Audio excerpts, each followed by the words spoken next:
Alrighty. We are live. I just went ahead and started it without Keith because he said he might be a little late. So happy Thanksgiving, everybody, except for Jinja, who's in here, who does not celebrate because he's an alien from another planet. What's going on, brother? How you doing? He is not here yet, but you can tell that to him when he gets here. I'm also going to be going live on TikTok and doing like the simul stream thing like I did for one of the movies. I don't know which one it was at this point.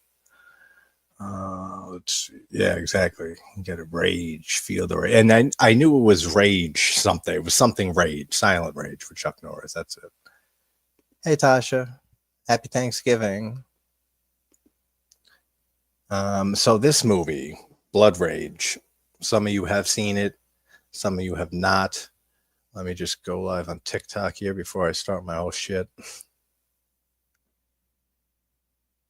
What's up, Russell? Happy Thanksgiving, brother. We got dual camera action. All right, guys, we are live again. We're dueling it up again with TikTok and on YouTube. I'm going to have a guest, so anyone who comes in on TikTok, if you want to hear him and everything he says back, go over to the YouTube channel. But if not, we're going to be watching Blood Rage from 1987. But 1983 was when this movie was made and filmed.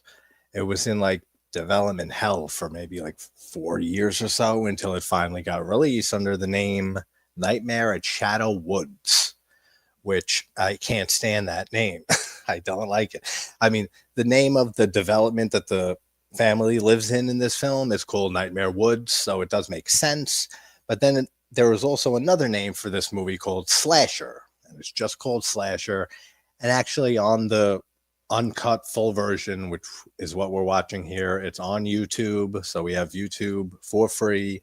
Type in name of the movie, Blood Rage, 1987 uncut, and it should come up with it right there on YouTube, the uncut version. But even in that uncut version, it still says Slasher for the title card, which I always crack up at.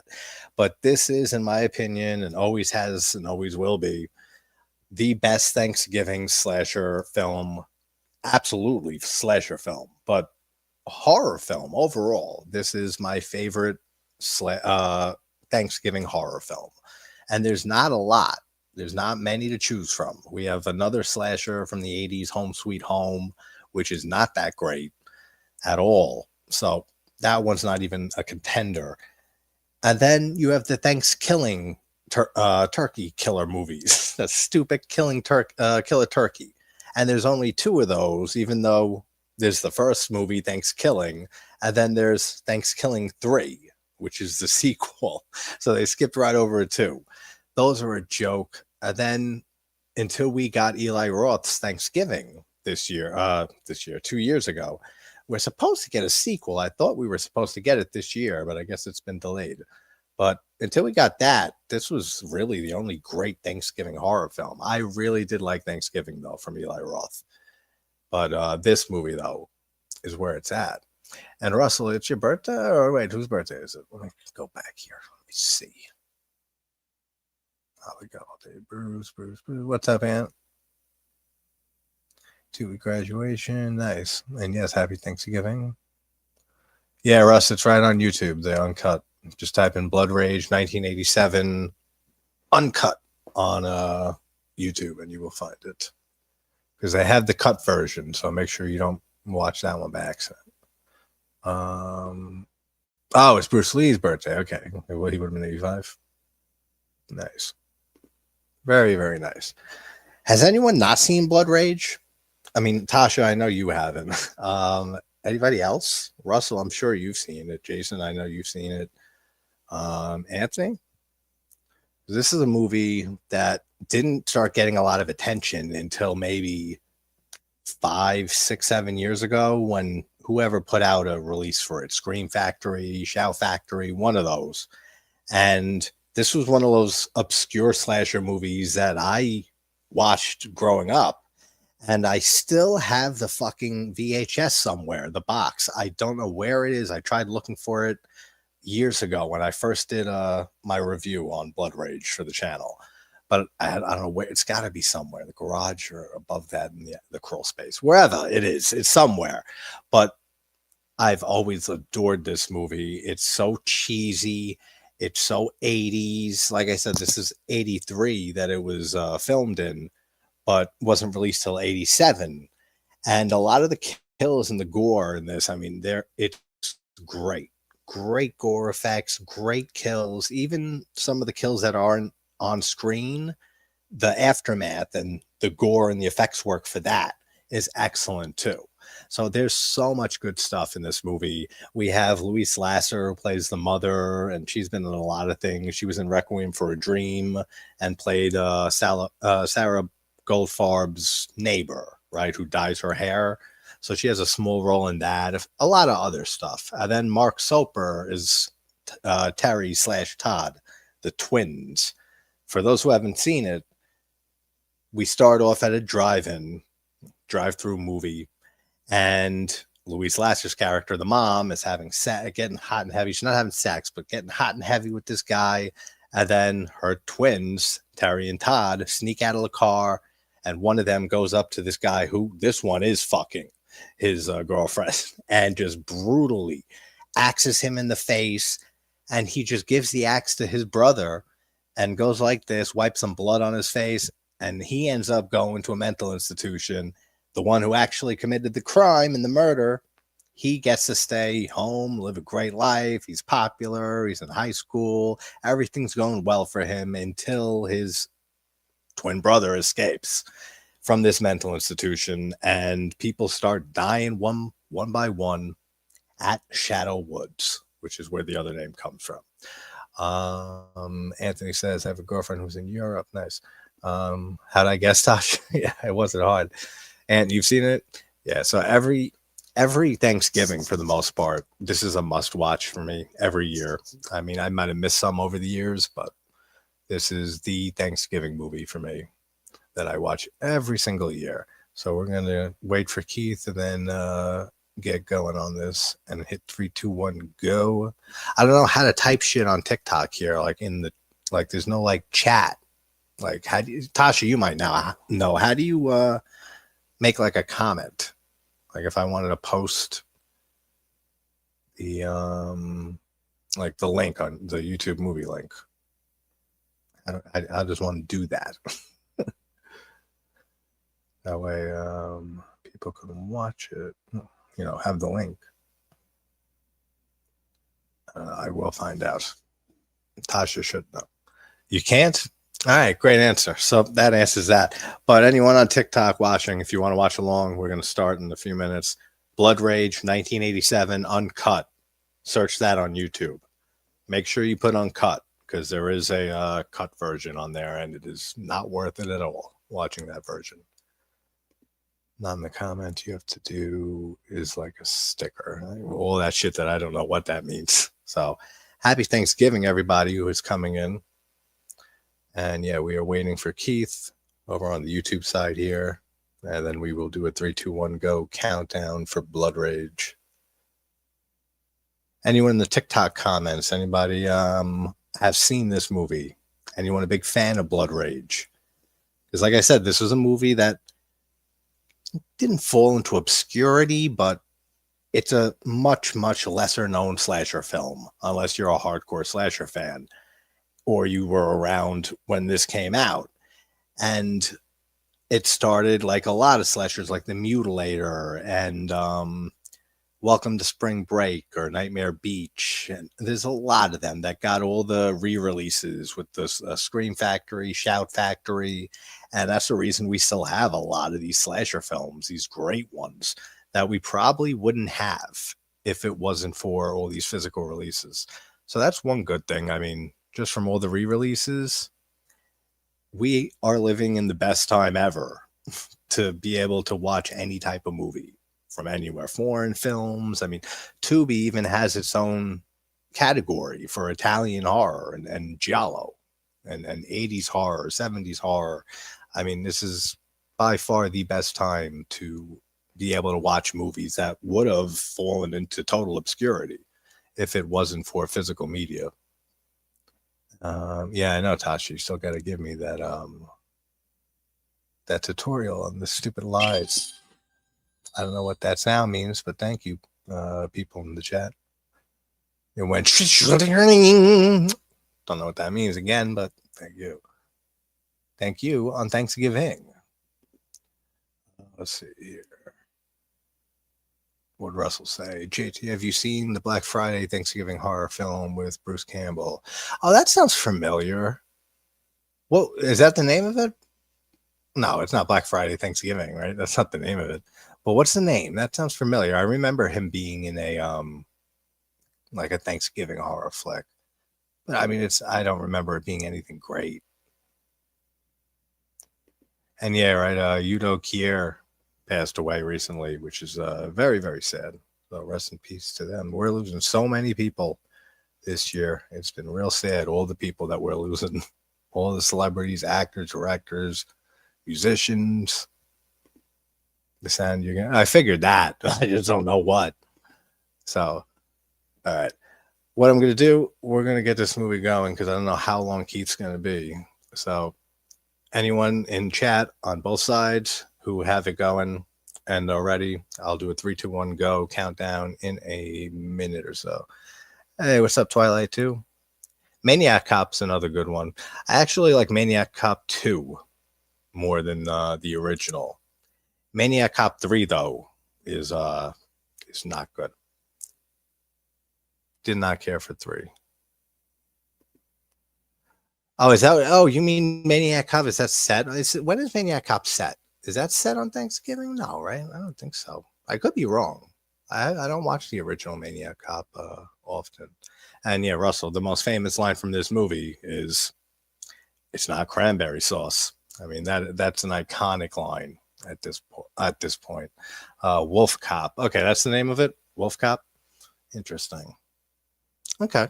So again, anyone in the chat on both sides, TikTok, YouTube, if you want to watch along, Blood Rage 1987 uncut. Type that on YouTube. It's free on YouTube.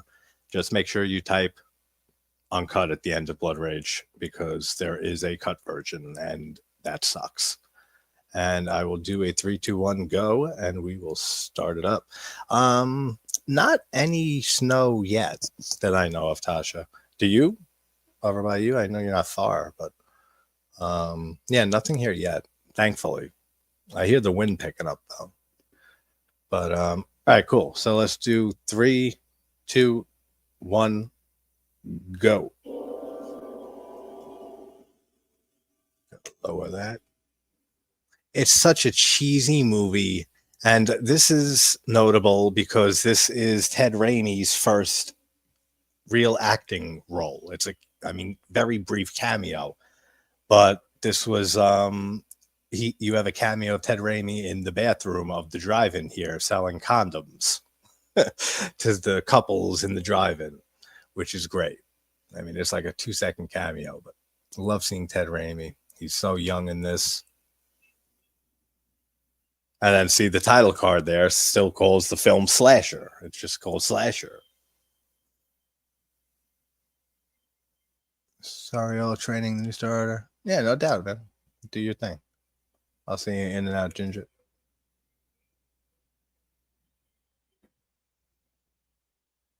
Love the score too to this movie. The score is so good in this film. It has that synthy 80s horror, type sound to it. Some of the kills in this movie, man, you would think like if Terrifier didn't blow up and become a thing and a bunch of people got exposed to over the top kills and practical effects like that through those movies, the axe kill alone at the beginning of this film is fucking brutal. Especially, I mean, even for the 80s, for the early 80s, which again, this movie was directed in 83. It wasn't released for a few years after, till 87. So that was like right at the peak of the slasher craze before it started slowing down. And there's Ted Raimi.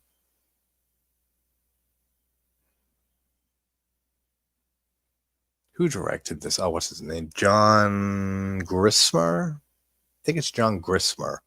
It's the director's name. I don't think he really did anything else. Hey, what's up, Scott? Happy Thanksgiving, man. You just ate Thanksgiving food. Makes sense. We got Thanksgiving October. Okay. Cool. Yeah, Twilight. You prefer Maniac Cop 2 to the original? Yeah. There's a lot of slasher movies that I prefer the second entry or just another sequel. A lot of them. Nightmare on Elm Street 2 is my favorite in the franchise. What else is so many? Psycho 2 I wouldn't say is better than Psycho, but I think it's one of the greatest sequels ever. Psycho 2. Slumber Party Massacre 2, Sleepaway Camp 2, Unhappy Campers. There's so many. Texas Chainsaw Massacre 2, Book of Shadows, Blair Witch 2. All those, prefer them vastly to the originals. Maniac Cop 2, as mentioned. Welcome, Maddox Hunter. We just started this movie up. We're like 3 minutes and 35 seconds into it.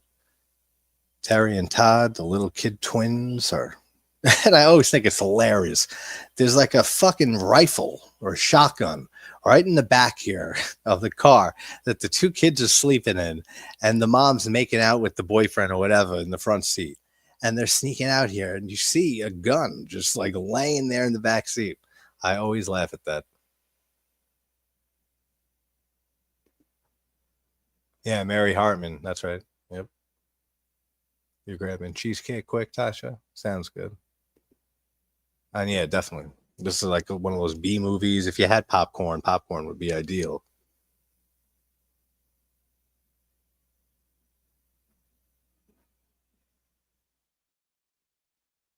I think that's so funny with the gun just laying there in the back seat. And Mark Soper does a great job as playing both Terry and Todd as their twins. He does bring a lot of charisma to Terry's character, and Todd is the more reserved one. He was the one that's framed here and sent off to the mental institution when he didn't do anything wrong. Terry was the murderous fuck here. This kill right here when they're kids. This is such a great kill. Just this kid takes his and the fact it's a kid too, that's what makes it more disturbing. But he's hacking this guy right in the face as he's fucking his girlfriend in the car, in the face with the axe. It's getting stuck in it and stuff. I mean, it looks like I was saying earlier, Terrifier.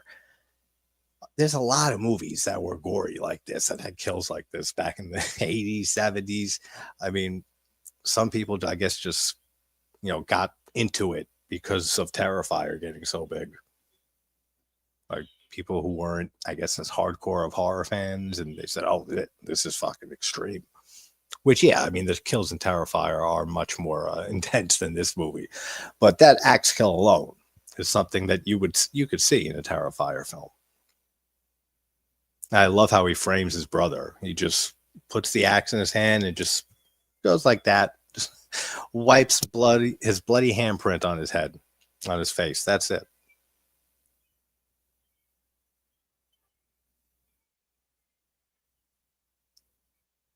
I can never tell either with Louise Lasser. I mean, she's great, but this is a movie where you can't tell if she's doing great or doing a good job or doing a terrible job, because she always floats between all of that. There's some scenes where you think, hey, she's doing a good job here. This is a good performance. Then there's another scene that'll come, or right in the same scene, like it'll just be jarring, and the line will come out, and like that's not good at all. And then, oh, this is great again. And it goes. It's a very weird performance.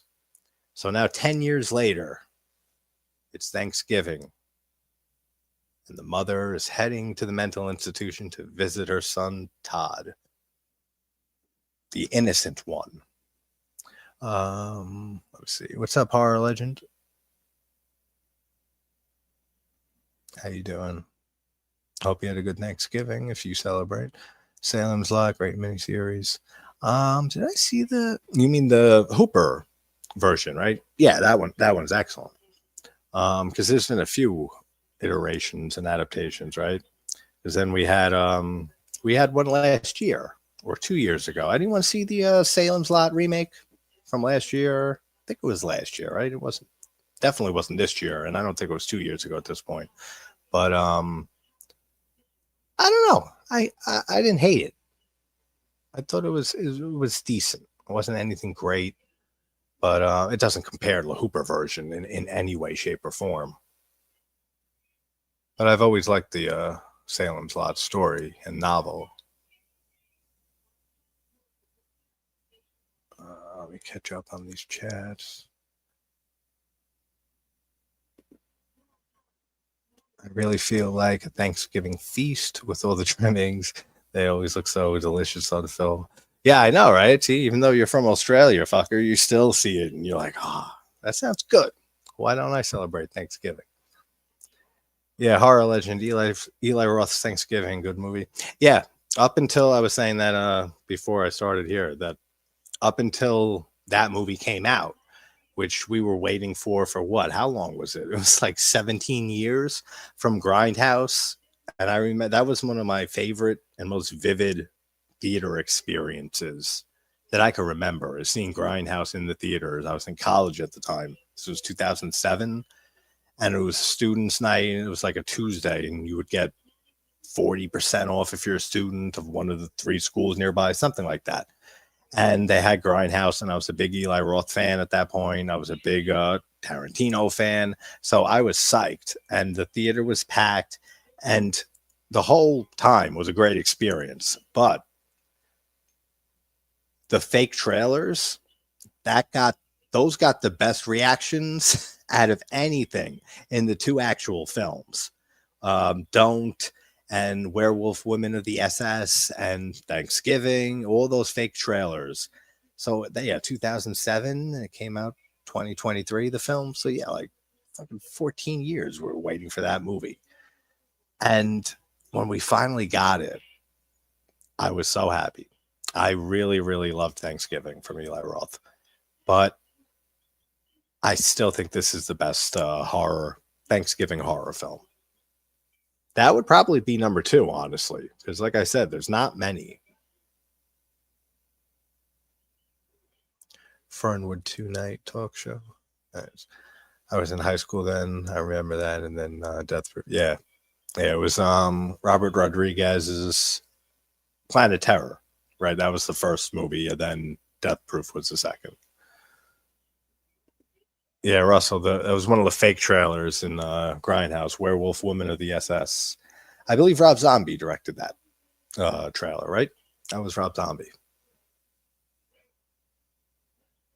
But I'm a big Eli Roth fan. He gets a lot of shit for some reason from some people. I've liked him ever since Cabin Fever.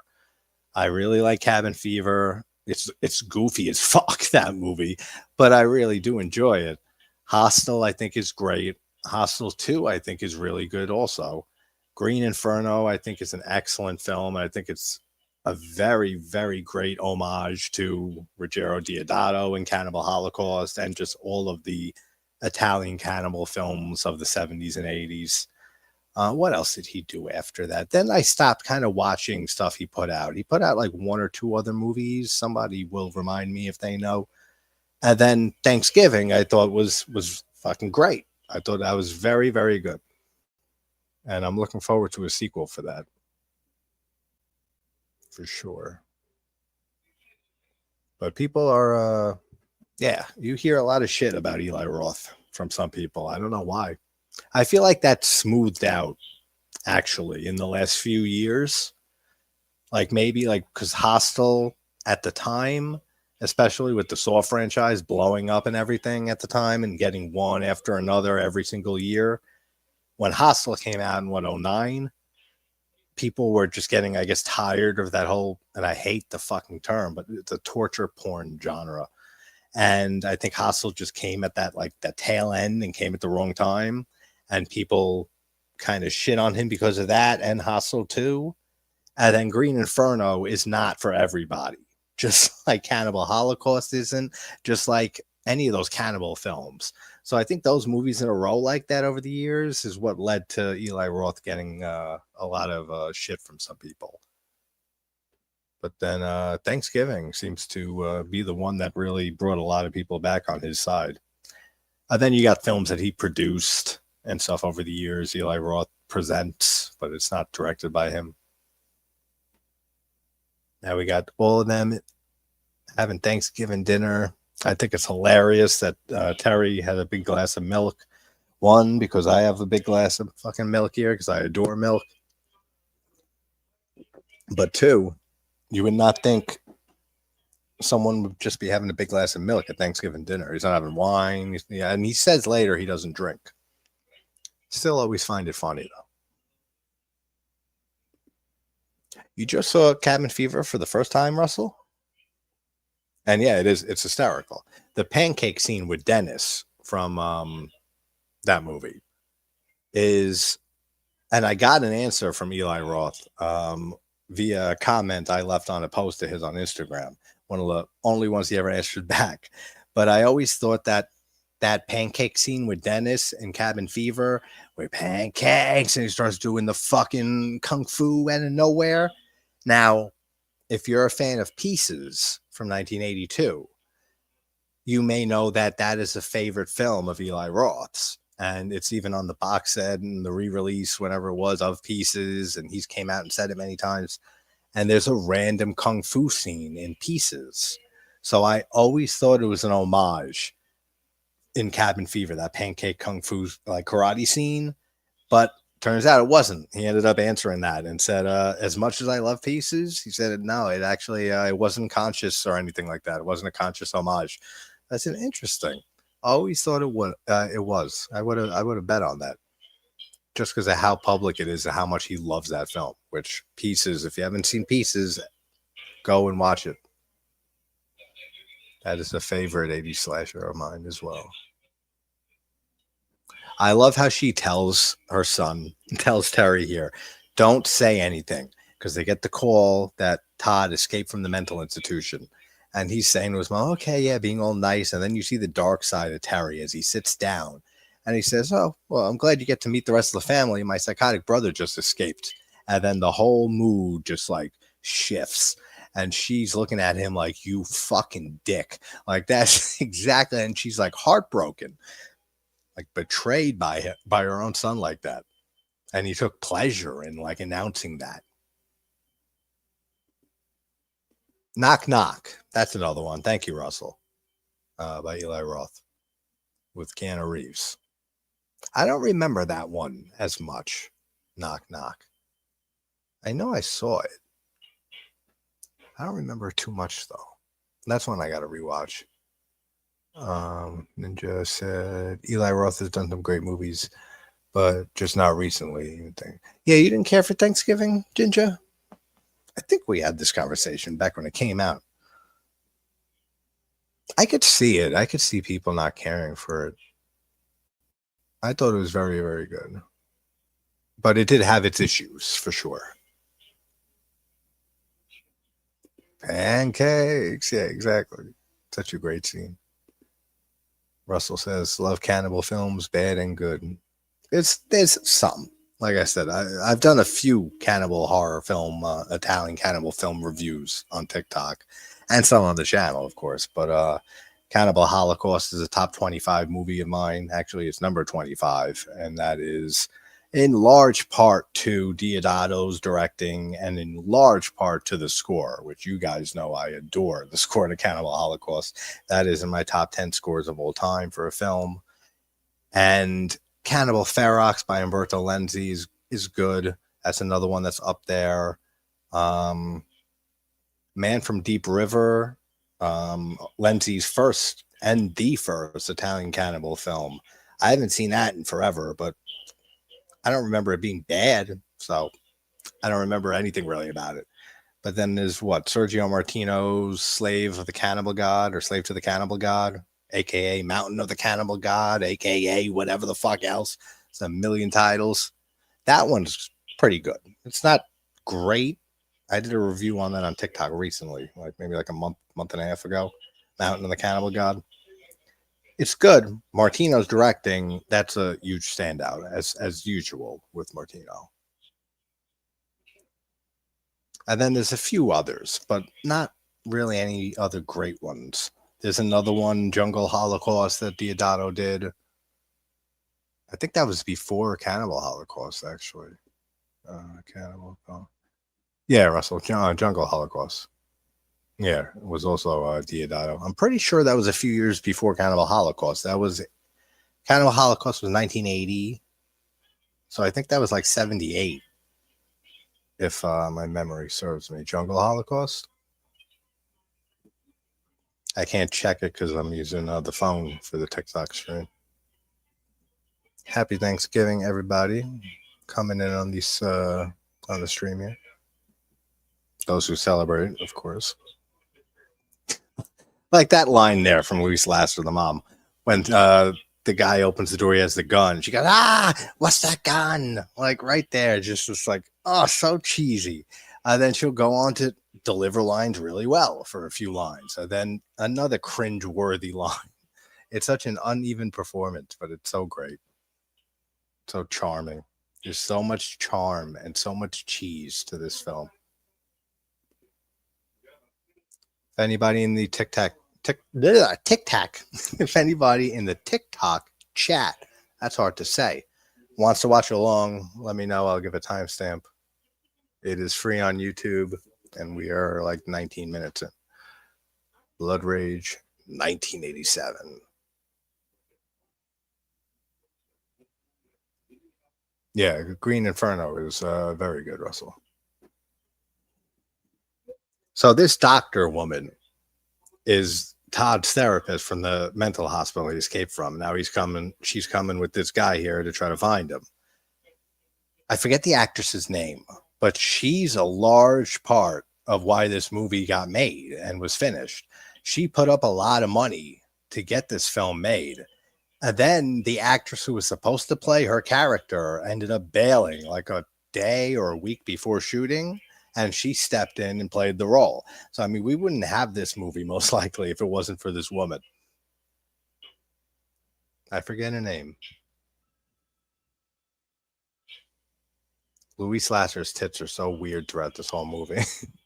Like she has the dress and like she's like in her 60s, but she has like enough that like it has the cleavage, just enough. Like those older women in their 60s, 70s that they still look all right, but they like overdo it, push the tits out with the whatever type of clothes they're wearing. That's how she is in this movie. That's that type of character. And then when she pours the wine, she fills the wine glass like it's almost overflowing. This is a great kill coming up here. This is the mom's fiance. Also unique about this movie is I like how you know who the killer is the entire time. You know it's Terry, the twin that's been out this whole time, and the innocent one is the one in the institution. What's Twilight said? I thought there was supposed to be a remake of Chopping Mall. Interesting. I've heard that, but I don't know any news on it or anything. I don't know. Anybody in the YouTube chat know? Any information on the Chopping Mall remake? I love that kill. Yeah, he just chops. Terry's behind the. Well, it would have been his stepfather if they ended up getting married and this guy didn't die. Chops off this guy's hand, and he's holding a beer, and the great effect with the hand landing on the floor and then gripping the beer can. That looks cool. Then you don't see the finishing blow, but you see the aftermath of it later when he's like laying like this, and then his head splits open when the mom comes in. That's a great scene too. Now you got this kid who came with the doctor. He gets a really good kill too. toss you. Oh, you were thinking the same thing about Louis Lasser's tits, the mom? Yeah, exactly. That's the type of character. Yeah, I'd be interested, Twilight, to hear more about that remake or supposed remake for Chopping Mall. If you like that movie, I had the director of Shopping Mall, Jim Wynorski, on my channel for an interview a while back last year. It's in the interview playlist on the channel. So if you're not subscribed to the channel, it's in the main page on TikTok here. Same name as on here, JT's Horror Discussions. He did a lot of great movies. I mean, I think he was up to like 200 films when I had him on. And he did Spaceballs, not Spaceballs. What's the one I'm thinking of? Was it Spaceballs? Yeah, right. Yeah. Then Chopping Mall and Sorority House Massacre 2 and Hard to Die, Sorority House Massacre 3. So many movies. Cheerleader Massacre. He's a great guy. Great kill here. Shoves the machete right through him. Like the kills in this movie are gorier and better effects work, I think, than most of the early Friday the 13th films at this time. Because this was filmed in 83. That would have been the first 3 Fridays, because 84 was the final chapter. Yeah.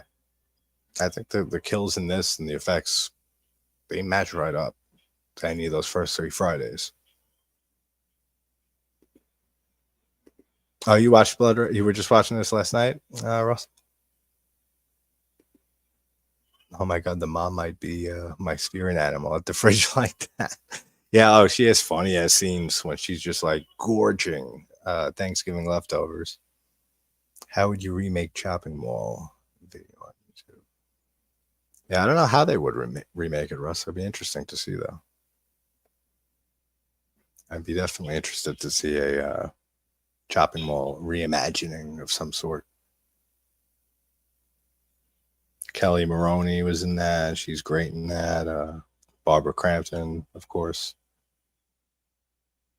See, this is a kill that we don't get the on-screen kill, but the aftermath is great.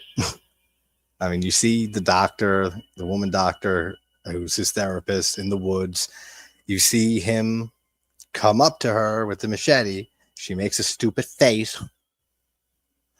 And then she gets stabbed, and it cuts away to the mom pouring the biggest fucking glass of wine you can imagine. And she just fills it up to the top.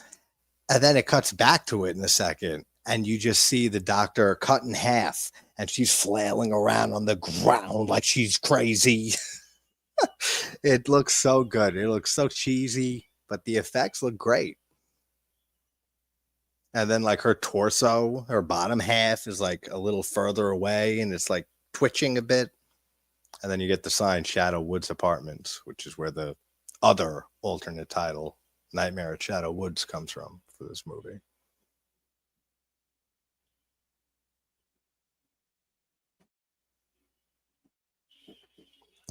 Thank you again, those who sent in whatever that was on TikTok. That thing that went off earlier. I love it's so funny. And I love how they make the difference between Terry and Todd. Terry, it's just the hair. Terry and the way they act. But Terry has the good looking, like well-groomed hair. Todd looks like it's soaking wet. Like a mop was like shoved on his head and moved around a bit.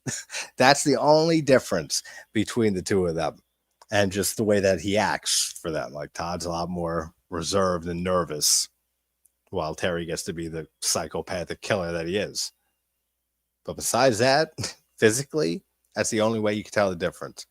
If they got sopping, ugly, wet hair, it's innocent Todd. They got nice, sexy ass hair, and then you know it's Terry, the brother. Our spirit animal was the tiger. Lazy to the head was the laser to the head. Yeah, in Chopping Mall. That's a great head explosion, actually. In Chopping Mall, with the robot shoots the laser and the head fucking just explodes like a melon. That's a great head explosion. That's up there. I know Ginger. I know you're a big fan of that one. That's up there with Scanners and Maniac. A few others for best head explosions in horror. Absolutely. The Fury. That's not like a head exclusive explosion. It's all body, but that's another great one. That's an old timer too. I think this is where he mentions he doesn't drink. And that's why he was drinking that big ass glass of milk during Thanksgiving dinner. That's why I reached for my big glass of milk.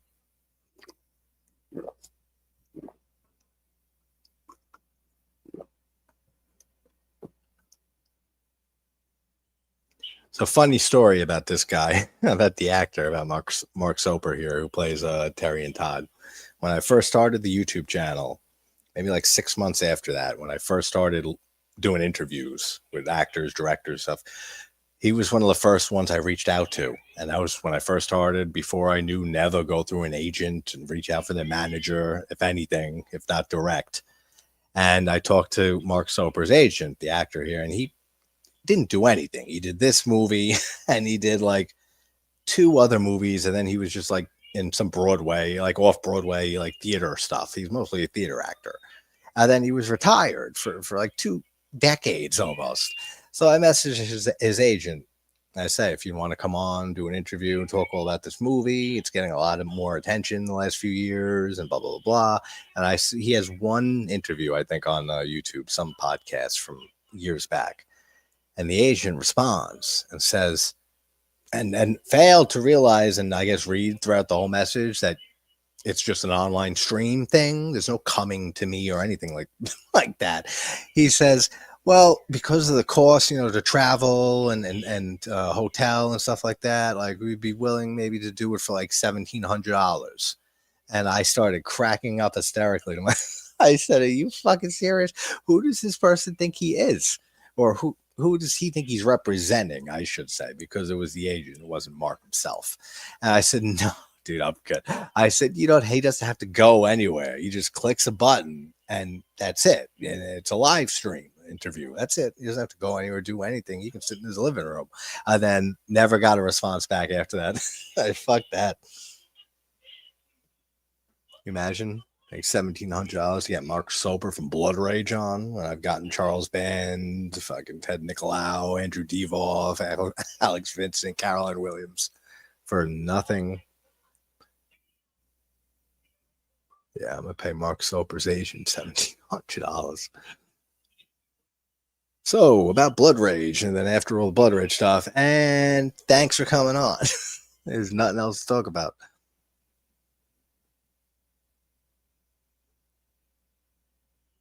Now we have Terry's girlfriend freaking out, running.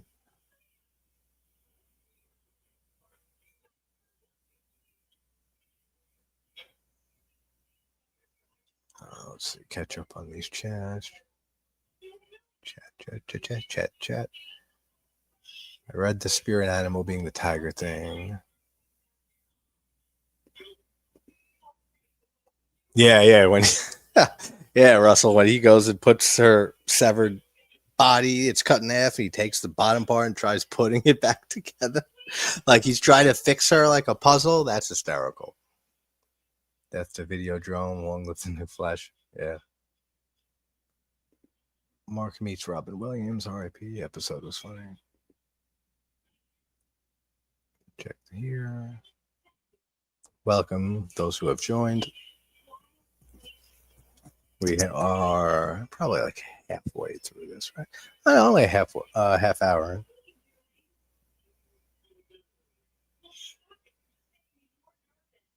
She does a good job too. The girlfriend here. Forget her. And I should clarify, good for a cheesy 80s slasher film like this.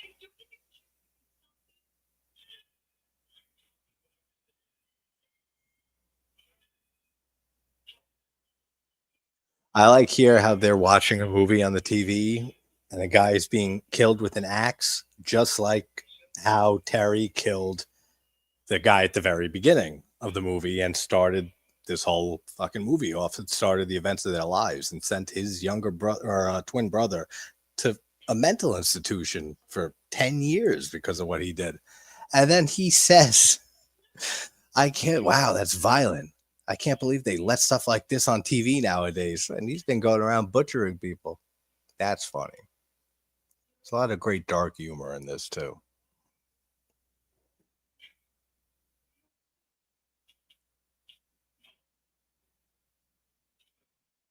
We get a cool decapitation in a bit, even though that's another one you don't see on screen, but the head hanging like from the lights and stuff, that looks really cool.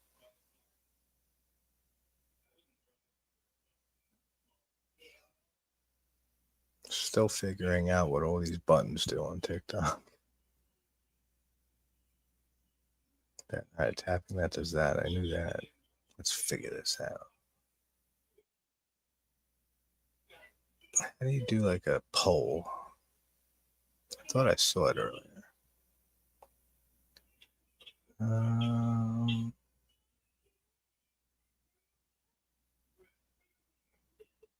No. No,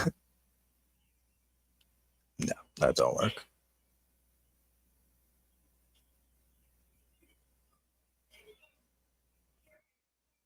I can add this to my story, the live. I didn't know that. Now I do. Makes sense. Makes a ton of sense.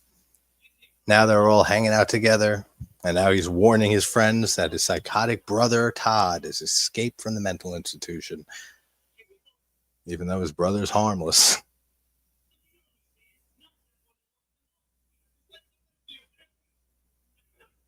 That girl's hair looks just like the wig that Andrea wears in Angela wears in Sleepaway Camp 3, Teenage Wasteland.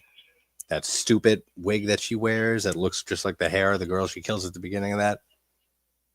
Same type of, the way it's like frayed out.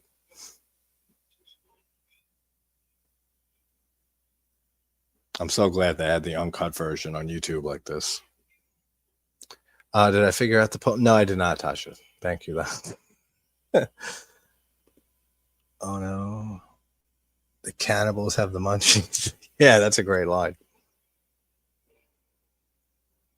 I think I saw it earlier, but I'm not sure. Let me see. No, that's just a quick invite thing. I don't like that. Who likes that? 3 little dots. That's just something, right?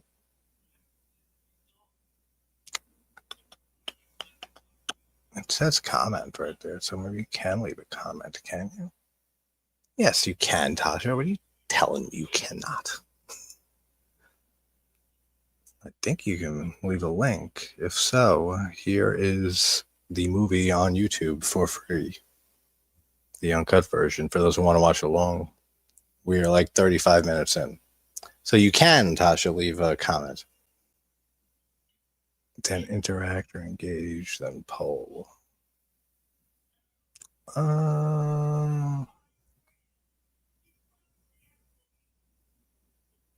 Poll, let's see. Got it. This is not a professional operation.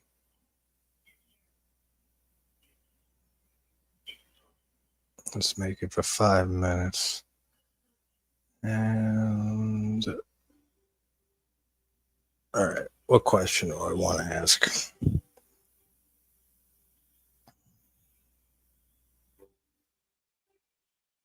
Favorite 80s holiday slashers.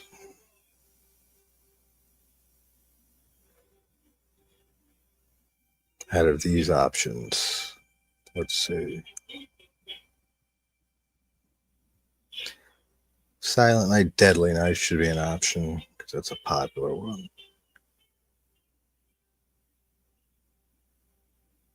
1984. Trying to think of the most popular holiday ones. Um, what else? What would you say? What's up, Synth? How you doing, brother? Brother. Happy Thanksgiving. All right, Silent Night, Deadly Night. All right, Gremlins. That is a Christmas. What else? Two more holiday horror films. All right. Inside is technically a Christmas movie. And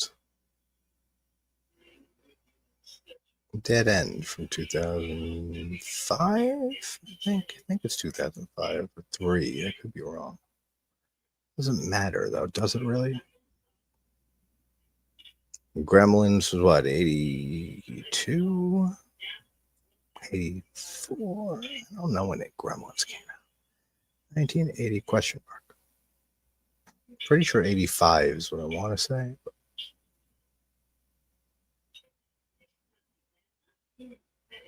All right, so 80s, favorite 80s holiday horror out of these four.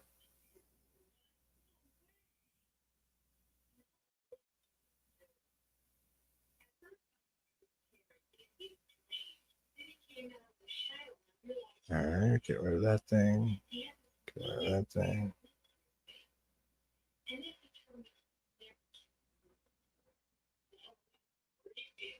All right, poll is there. Favorite 80s holiday horror films out of those four, which is Silent Night, Deadly Night, 84, Gremlins, Inside. It's not from the 80s. That's why I threw it in there. It is a Christmas movie, though. How you doing, Synth? If you want to hop on, man, let me know. Keith was supposed to show up, but he said he was going to be late. He might not be here.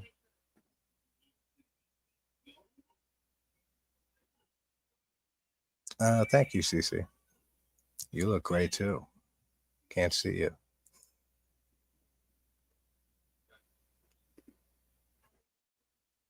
Indeed, Turkey Day was successful. Happy American Thanksgiving, people. The film The Boneyard is a Thanksgiving film. Oh, that's right. I don't remember that movie at all, though.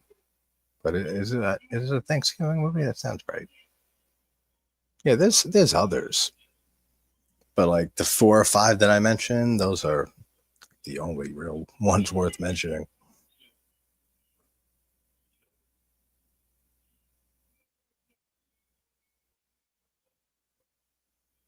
Now, like, how do I see the results of that thing, that poll? In progress. Okay, so how do I see it? There's only, yeah, whatever. Okay, it doesn't matter. Doesn't matter. These people are making out on a couch, and it's not sexy. You get the Inside box set, Russell? Yeah, Inside is such a great movie. That takes place on Christmas.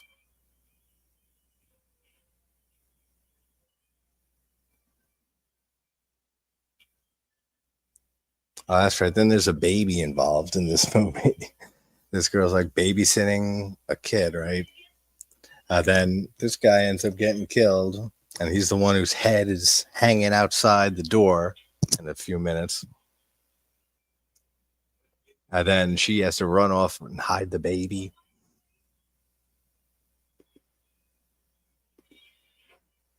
Timestamp Russell. I just read Russell's comment. Synth is 41, 10, 11, 12, 13.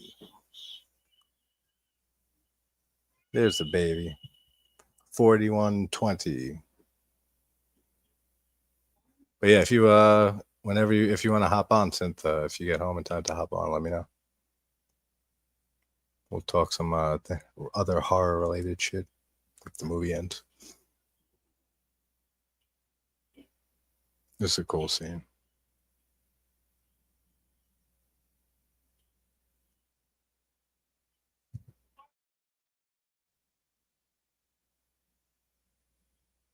You think they got enough fucking alcohol there?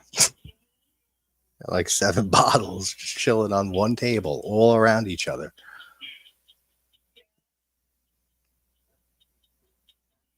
And again, I wonder why.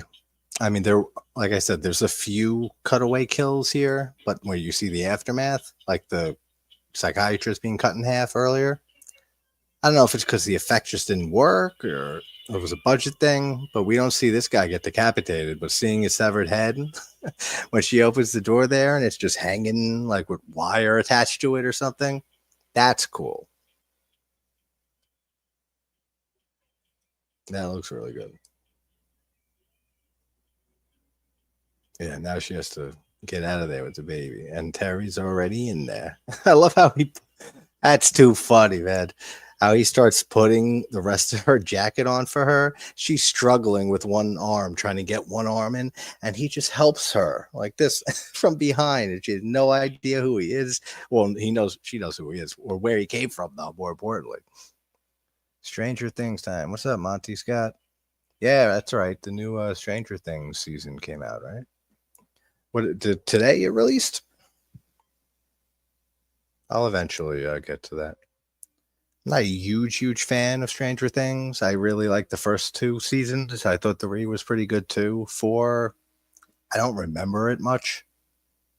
I didn't love it. But I mean, after all these years, I mean, you're damn right I'm going to catch up on the last season and watch it end.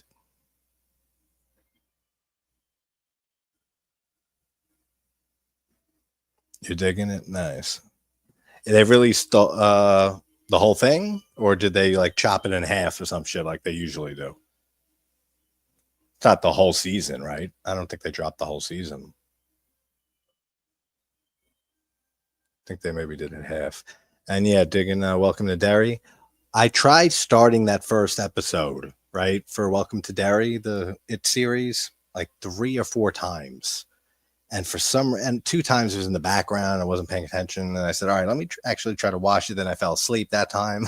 I haven't watched any of it.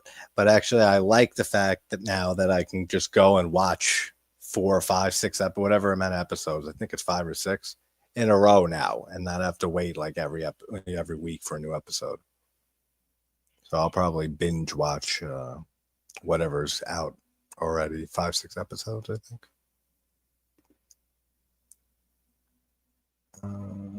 Yeah, I figured that out. Thank you, Tosh. Never enough. And the relationship between Terry or Todd, I should say, both of them, Terry and Todd, and the mom, so weird. Like he puts her in bed, and then the kiss that he gives her, like the lip kiss, it's like a little too long. Lasts for just a tiny bit longer than you want it to. Yeah, I mean, I'd prefer not at all, but it is weird. Look at the game they're playing. Is this Atari? Pretty sure it's Atari they're playing. Which, man, I miss Atari. The fucking graphics on that thing. Are you serious? It's mind-blowing to this day. Here he goes, putting his mom in bed. What a nice son. And he's been put away as a murderer, a crazy person for the last 10 years, and he's innocent. How dare they? They should be ashamed. The whole system.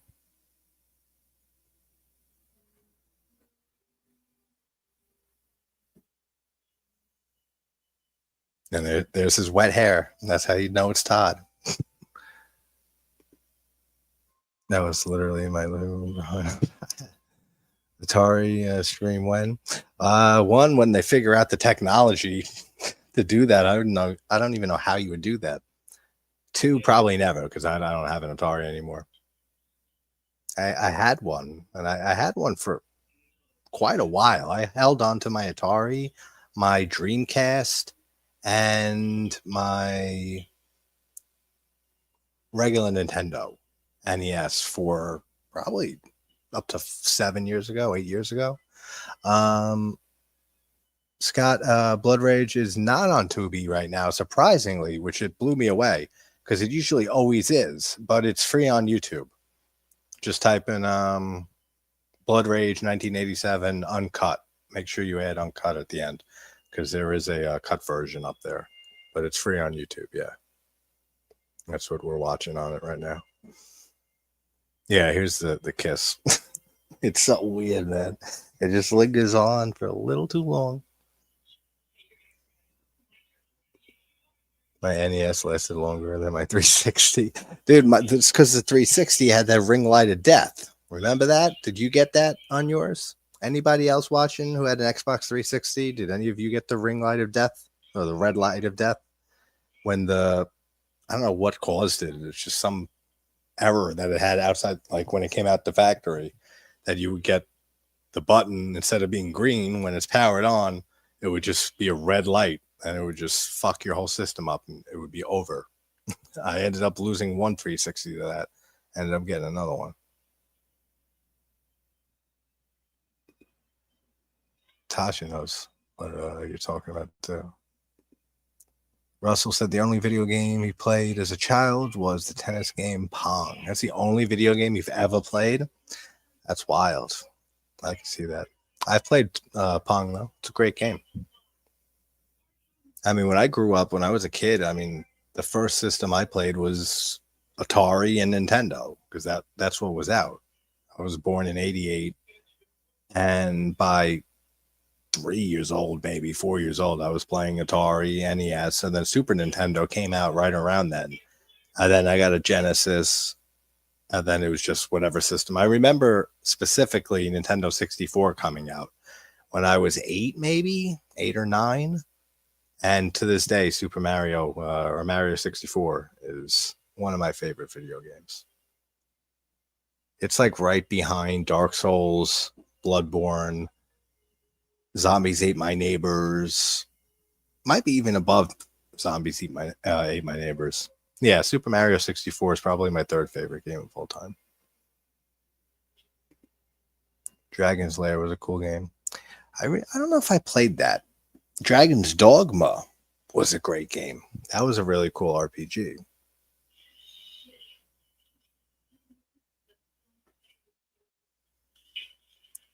Oh, titties. And not the like 70-year-old pushed out ones like Louis Slasser, the moms earlier.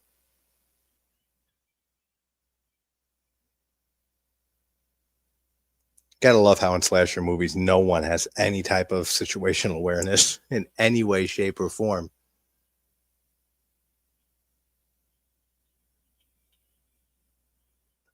Has no idea some dude was just there while she's showering. This is funny. If she's on this phone with the trying to get like put through to the main office to talk to her boyfriend that was killed earlier when his hand was cut off and the beer was in his severed hand. She's on the phone here for so long. It seems like 5-10 minutes. That it's an emergency. Can you please connect me to him? Why doesn't she just get up and walk to his office? His office is right here. It's on the property. Why doesn't she go and do that? She does eventually, like 10 minutes later after this whole conversation.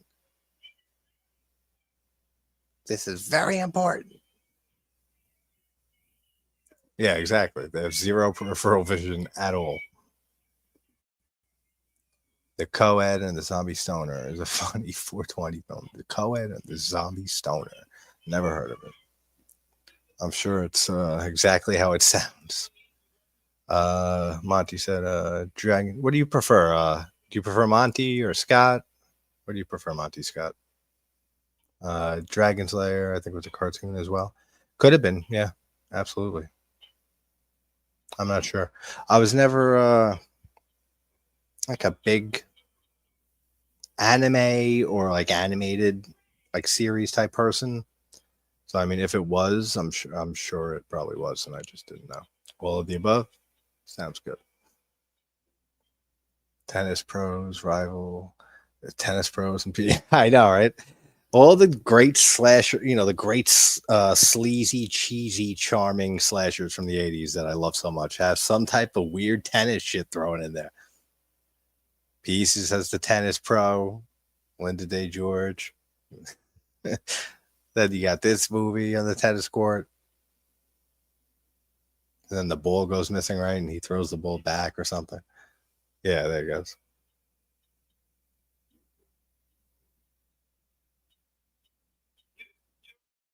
We're about to get the kill that has the famous line. It's not cranberry sauce. And it's not cranberry sauce. It's blood. Just in case anyone was confused on that.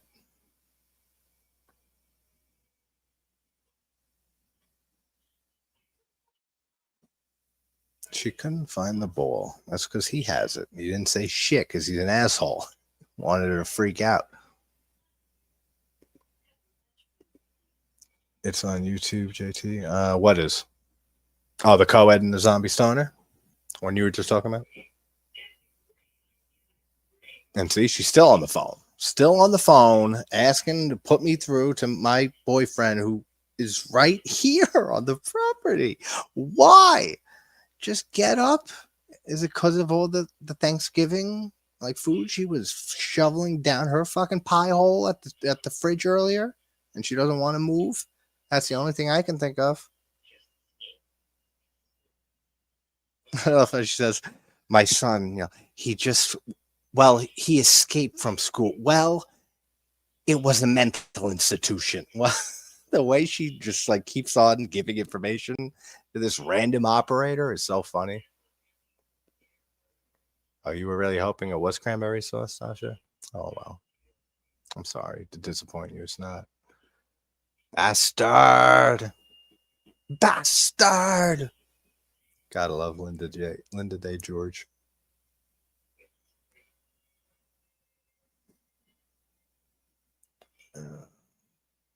Hey, Kelly.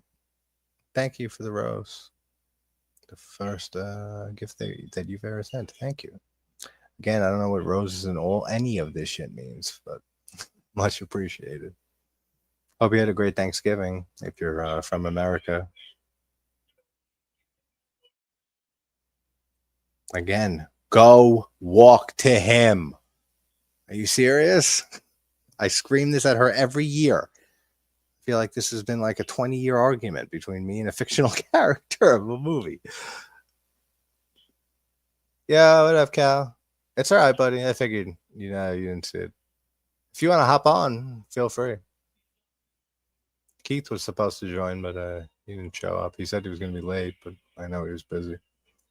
Hope you had a good Thanksgiving, Cal. You too, buddy. You have the YouTube app, Russ, on your 55-inch telly? Nice.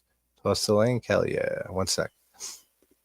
We're going to have Cal hop on. Fortunately, you guys won't be able to see Cal unless you go to the YouTube channel and you can just watch the stream there.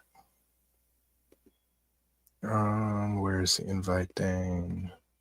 Inviting Cal. Here you go, buddy. Link is in the chat. And we are at the 55-minute mark. A little past 55 minutes. We got like a half hour left. How are you, Kelly? Hope all is well with you. Qbert, Pac-Man got TVs here. Yeah, Pac-Man got a series. Pac-Man's a great game. I mean, who doesn't love that game? And like, remember the Super Mario Brothers game? Again, not the game. Everyone remembers those. The series back in the day, the animated series. That was great. That was like, it came out right after Super Mario Brothers 3, I want to say, right? On the Super NES? On the NES. And then they came out with the show, the animated show.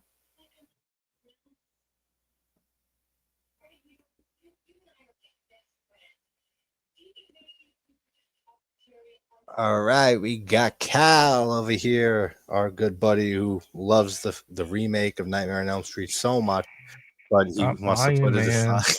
It's Thanksgiving, man, or it was. Don't do that on the holidays. That's a lie. Well, you just said it's past Thanksgiving. That's not Thanksgiving no more. I like Freddy's Dead. I never said that about New Nightmare.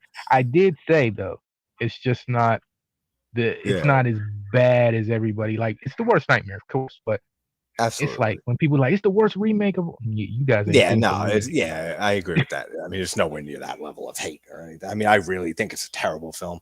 But if someone goes out and says like it's the worst remake ever, or anyone says any type of comment like that, you know me, I always take that with a grain of salt. Have you ever seen this movie, Cal? Blood Rage? I haven't seen this movie. I actually never heard of this movie. Oh, it's a great one, man. This is like I said earlier, like the Thanksgiving slasher. Like until we got Thanksgiving from Eli Roth, this was like the only great slasher film set on Thanksgiving, and even horror film. We don't have many. We have those stupid turkey movies, Thanksgiving 1 and 3, because they skipped 2 purposely. And they called the second one 3 just to confuse everybody. And then we had Home Sweet Home was a slasher from the 80s, which is not good.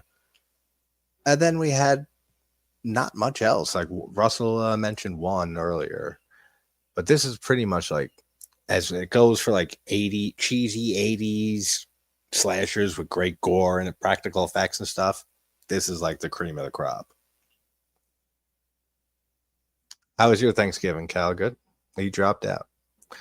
We'll ask him when he gets back. Go through the chat. That's my message. Yeah, the Mario Super Show. That was it sent, right?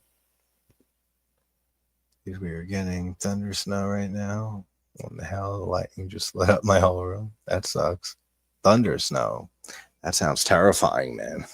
I don't want thunder snow near me. Thunder snow coming to a theater near you this October. Wait, what? They're making out on the couch. Heavy. And then she's about to find out that this guy's a fucking maniac murderer. Yeah, Russell, thanks killing. You never saw that movie? I mean, you're not missing anything, but you might enjoy it because you like some of those stupider movies. I mean, you have a great palate with all your taste, but like that's a real stupid movie. But I could see you enjoying it. Thanks killing and Thanks Killing 3. We lost you, Cal. Yeah, I don't know. Technical difficulties, I guess. But That's no, all right. I missed what you said. You said you were going on about a Thanksgiving slasher. Oh yeah, basically like for just like of all the few horror movies, even just Thanksgiving related, this is, in Hmm. my opinion, the cream of the crop for Thanksgiving films, like horror films, especially slasher movies. You have you have twins that Hmm.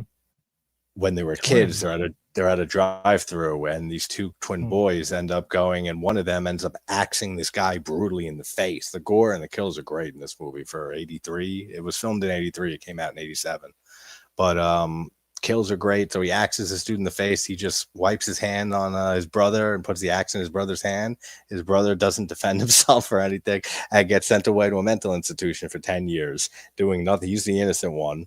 And then you have Terry, the one who's the murderer.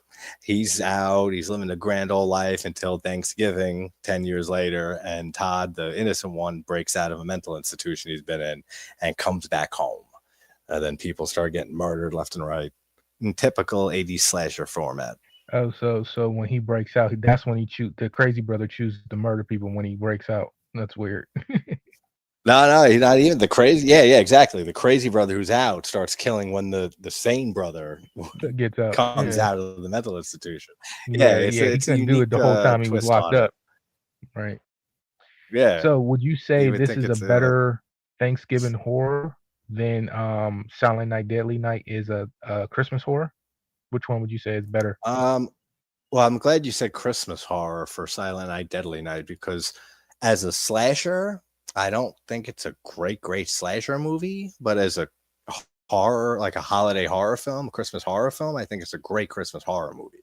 So I don't know. I think this would, for me, this is like the pinnacle of Thanksgiving horror Mm. because of but that's also because there's a lack of options, right? Like there's only those few movies I talked about, and Thanksgiving 3, the turkey movies that are ridiculous, Home Sweet Home. Those are the only few that I can think of. And then we got Eli Roth's Thanksgiving, which I think is probably the best one right after this movie. Which one's Home Sweet Home? Because I know there's like couple movies with that title. Yeah, there are. I forget what year Home Sweet Home came out in. It was like the early 80s, I want to say, 1980, Mm. 81. And I forget the plot even. There's some serial killer or maniac or something comes back home to his town, and it's set on Mhm. Thanksgiving. You But there's didn't like you no didn't mention kills the to new think one, of. Uh, Thanksgiving, Eli yeah, Roth one. yeah, that's a good. That's what I said. Thanksgiving, the one that I think is the best one, like Oh, behind this film, okay, would be okay. that one. Did you see I that? still haven't seen that one yet either. No, I Oh, that's haven't. right. You mentioned that I think I on your just picked it up though, stream. so I should be watching it soon. I should have watched it Oh, okay. today.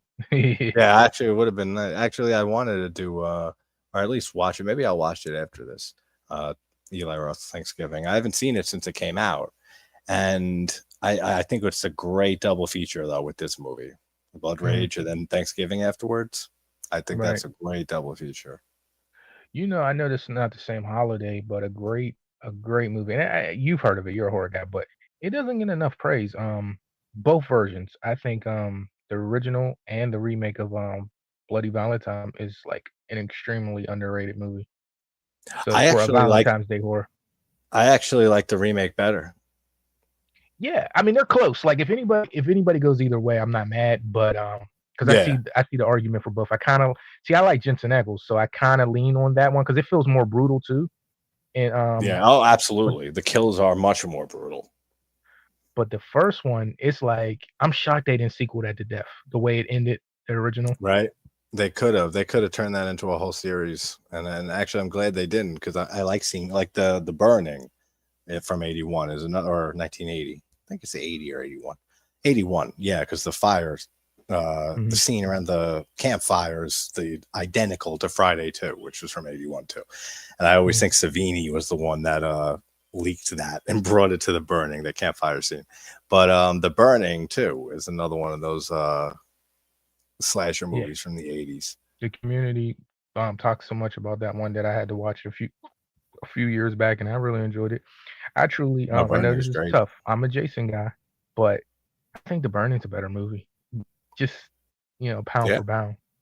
I do. Oh yeah. I Same mean with the Sleepaway Camp. kills alone. I think Sleepaway Camp's a better camp slasher than Friday. The first I'd one agree. anyway. Actually, I'd agree with that. But yeah, if you're talking the first one, especially the first Friday versus Sleepaway Camp Mhm, as a camp movie, yeah, I would mhm. go with Sleepaway Camp. Sleepaway Camp is like I know it's big in the horror community, but it's in a way it's underrated too. Like it's Oh not yeah, on the for level of sure. like our screens and our Yeah, if you go up um to like 10 people randomly right on the street, and I yeah. mean, maybe you'll get lucky if five of them are horror fans, first of all. And Mhm, then like maybe you get three or four that might have heard or have seen Sleepaway Camp. It's not a movie you go up to 10 people and eight of them say, "Oh, I've heard of that," and maybe I didn't see it, but I've heard of it. No, like what where you go to go to someone and say Halloween or Friday the 13th or Nightmare on Elm mhm. Street, and everyone, even if they're not a horror fan, will say, "Oh yeah, of course I've heard of Yeah, it." everyone the non-horror fans think Jason and Michael are like the same. Yeah, yeah, yeah, exactly. They're Like like they call I always Michael joke with. Jason. Yeah, and that they think they're both deformed. And I always say Mhm, in Halloween, like at the end, he pulls the mask off, and it's just because he got stabbed in the eye by Lori with the hanger, and that's why his eyes all fucked up. And some people think though that he's deformed, like Jason. I say no, Michael's fine. I mean, you saw him as a kid at the beginning of Halloween. He's a normal looking kid. There's no facial deformities. Welcome back, Ginger. We got Cal here. Hey everybody, happy Thanksgiving. I know it's late, but the thought it counts. Yeah. And it's only 12:30 New York time, so there's still 9:30 for everyone on the West Coast. So still Thanksgiving for them. Ginja's in here. Yeah, welcome back, Chinchit. Couldn't get any turkey, but got me some chicken. Sounds good. Chicken's great Ginja, too. looked like you were having a problem with computers today. He's I've seen been those having posts. issues with his laptop. It's been fucked for a while now. It sucks. Mm. Yeah, I wanted to have Ginja up on one of those ones you came up on, but Oh yeah, that'd be great. never could get the times to line up. I know it's hard just because he lives on another planet. Yeah, whole another planet. I was gonna have him join for this. I was gonna ask him, but I knew he was probably working. Where she is. Oh, this is where she takes the baby and runs off. I mean, the score is so good in this movie. That's one of my favorite things about this. Is for the low budget 80s Hmm. slasher that it is. It's got a really good, synth 80s soundtrack to it. You think a lot of these movies are more looked at in a higher light or more praise because we're getting what we're getting now? You think if the quality was higher, if it stayed on the same track of quality, you think we would look at some of these lower budget ones, some of these ones that went under the radar? You think we would look at them so highly? Um, I get what you're saying. Yeah, like what would like if movies didn't go like evolved the way that they have Yeah, since? because some people don't Like like would the. we I mean, still we look still back? got horror, but it's not the Yeah, same. It's not as raw. It's not as fresh and absolutely. new as it once was.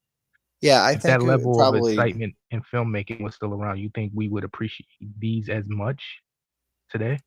I think we would. I think one of the bigger things. This was something I was talking about a little bit before you came in. Was with physical media and re-releases and stuff of a lot of these movies. That that I think brought a lot of love to a lot of these older films that would have fell into obscurity if it wasn't Mhm, for Scream Factory, Chow Factory, and mhm. Kino with the other movies and Italian films and all those type of companies that are putting out re-releases. I think that's helped a lot. Like, I mean, even Mhm. Sleepaway Camp, like the sequels, like Unhappy Campers and Teenage Wasteland, it was I hard to love find those. people who love those movies. Like I love them. 5 years ago, 10 years Mhm. ago, it was very hard. And that's because Right. they weren't around really, unless you grew up seeing them or you were just a hardcore slasher fan. Now Mhm. it's a lot easier because you can just watch anything anywhere. So I mean, Which all wasn't these as movies cool are. as it is today. Like, you were I looked at a know, little right? differently to be that hardcore in the horror back then. Yeah, yeah. I mean, I like when things change technologically, and things always will change in life and in the world. And it's fun looking back and seeing how things were and how it is now. Because I was saying earlier, we live in by far the best time for watching movies and music and listening to music. Like it just databases of anything we want at your fingertips. Any movie you can think of, you can find it online. It's out there. Same with albums and stuff. Never before have we ever had anything like this or lived in a time like this.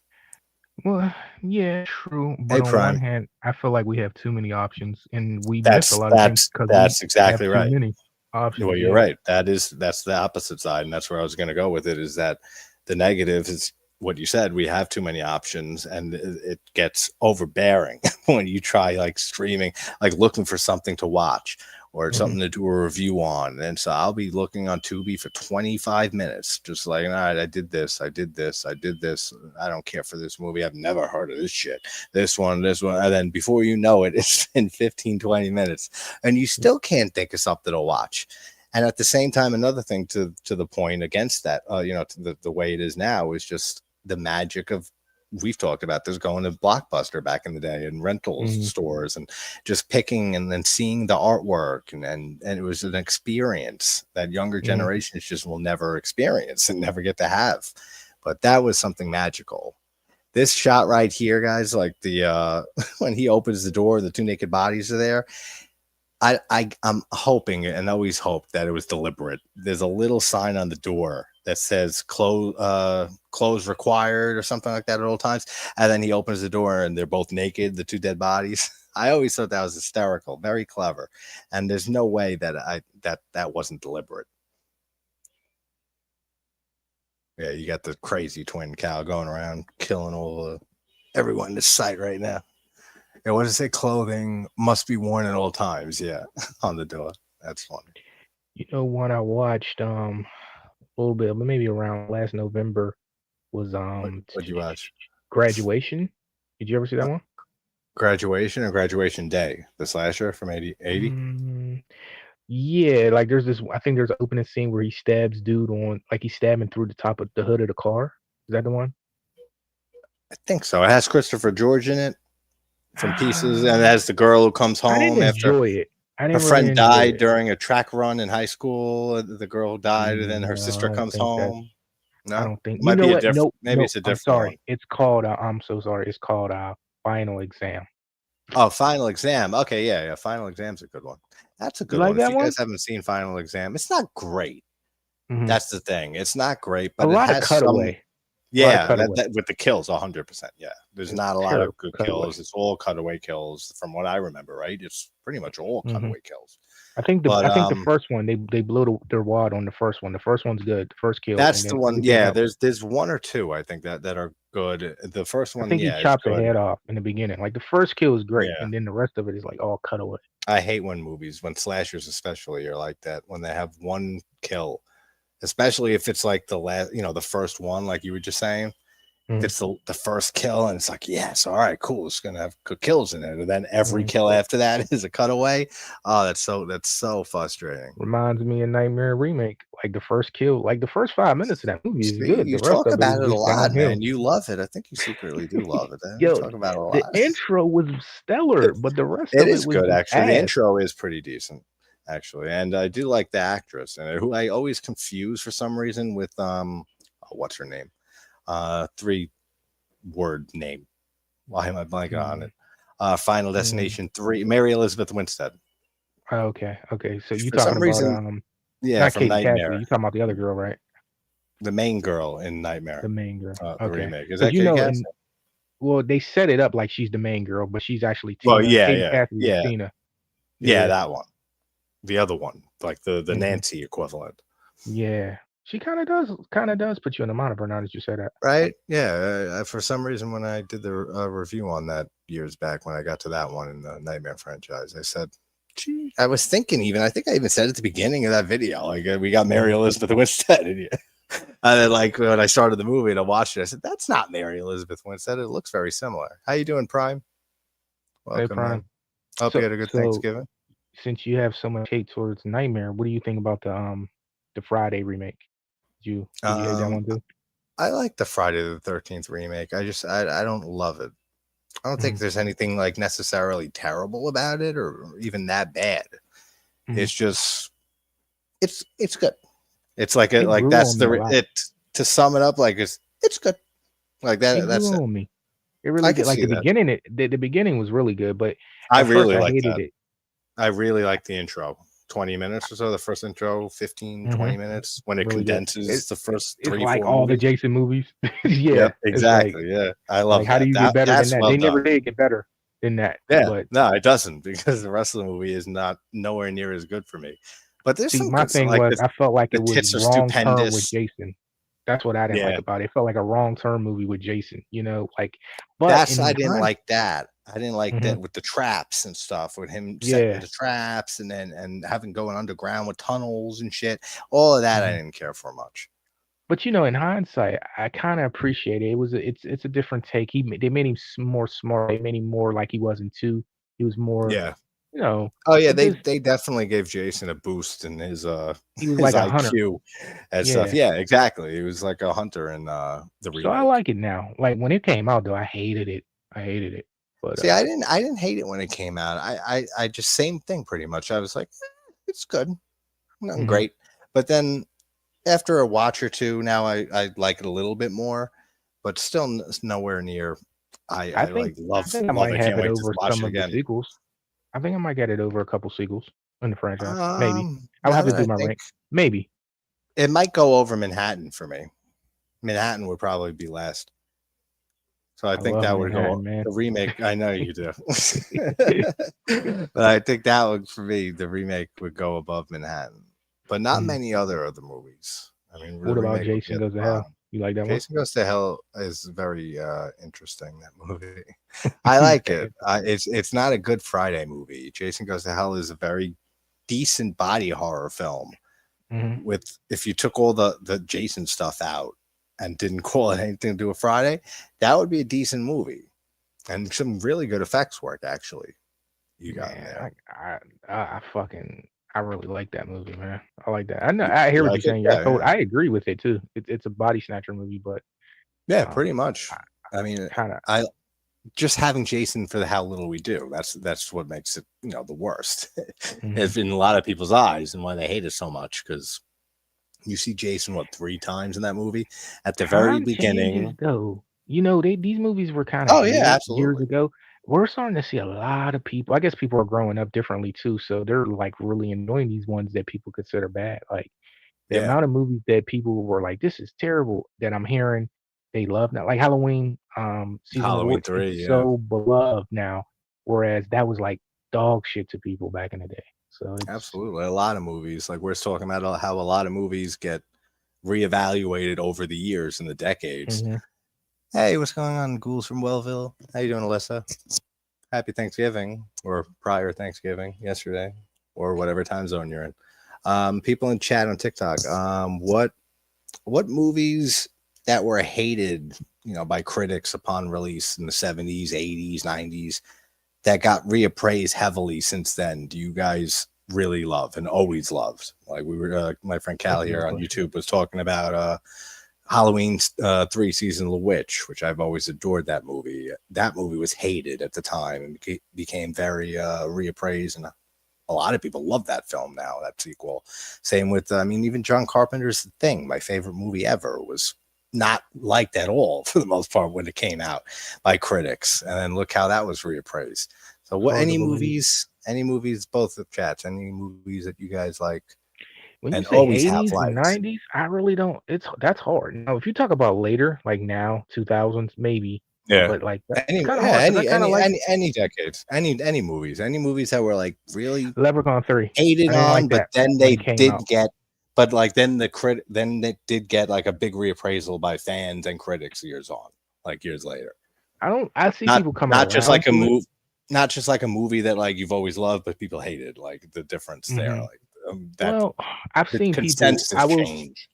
For me, Leprechaun 3 wasn't the greatest. I never hated it, but I Leprechaun 3. wasn't thrilled with it when it came out. Now I kind of really enjoy it.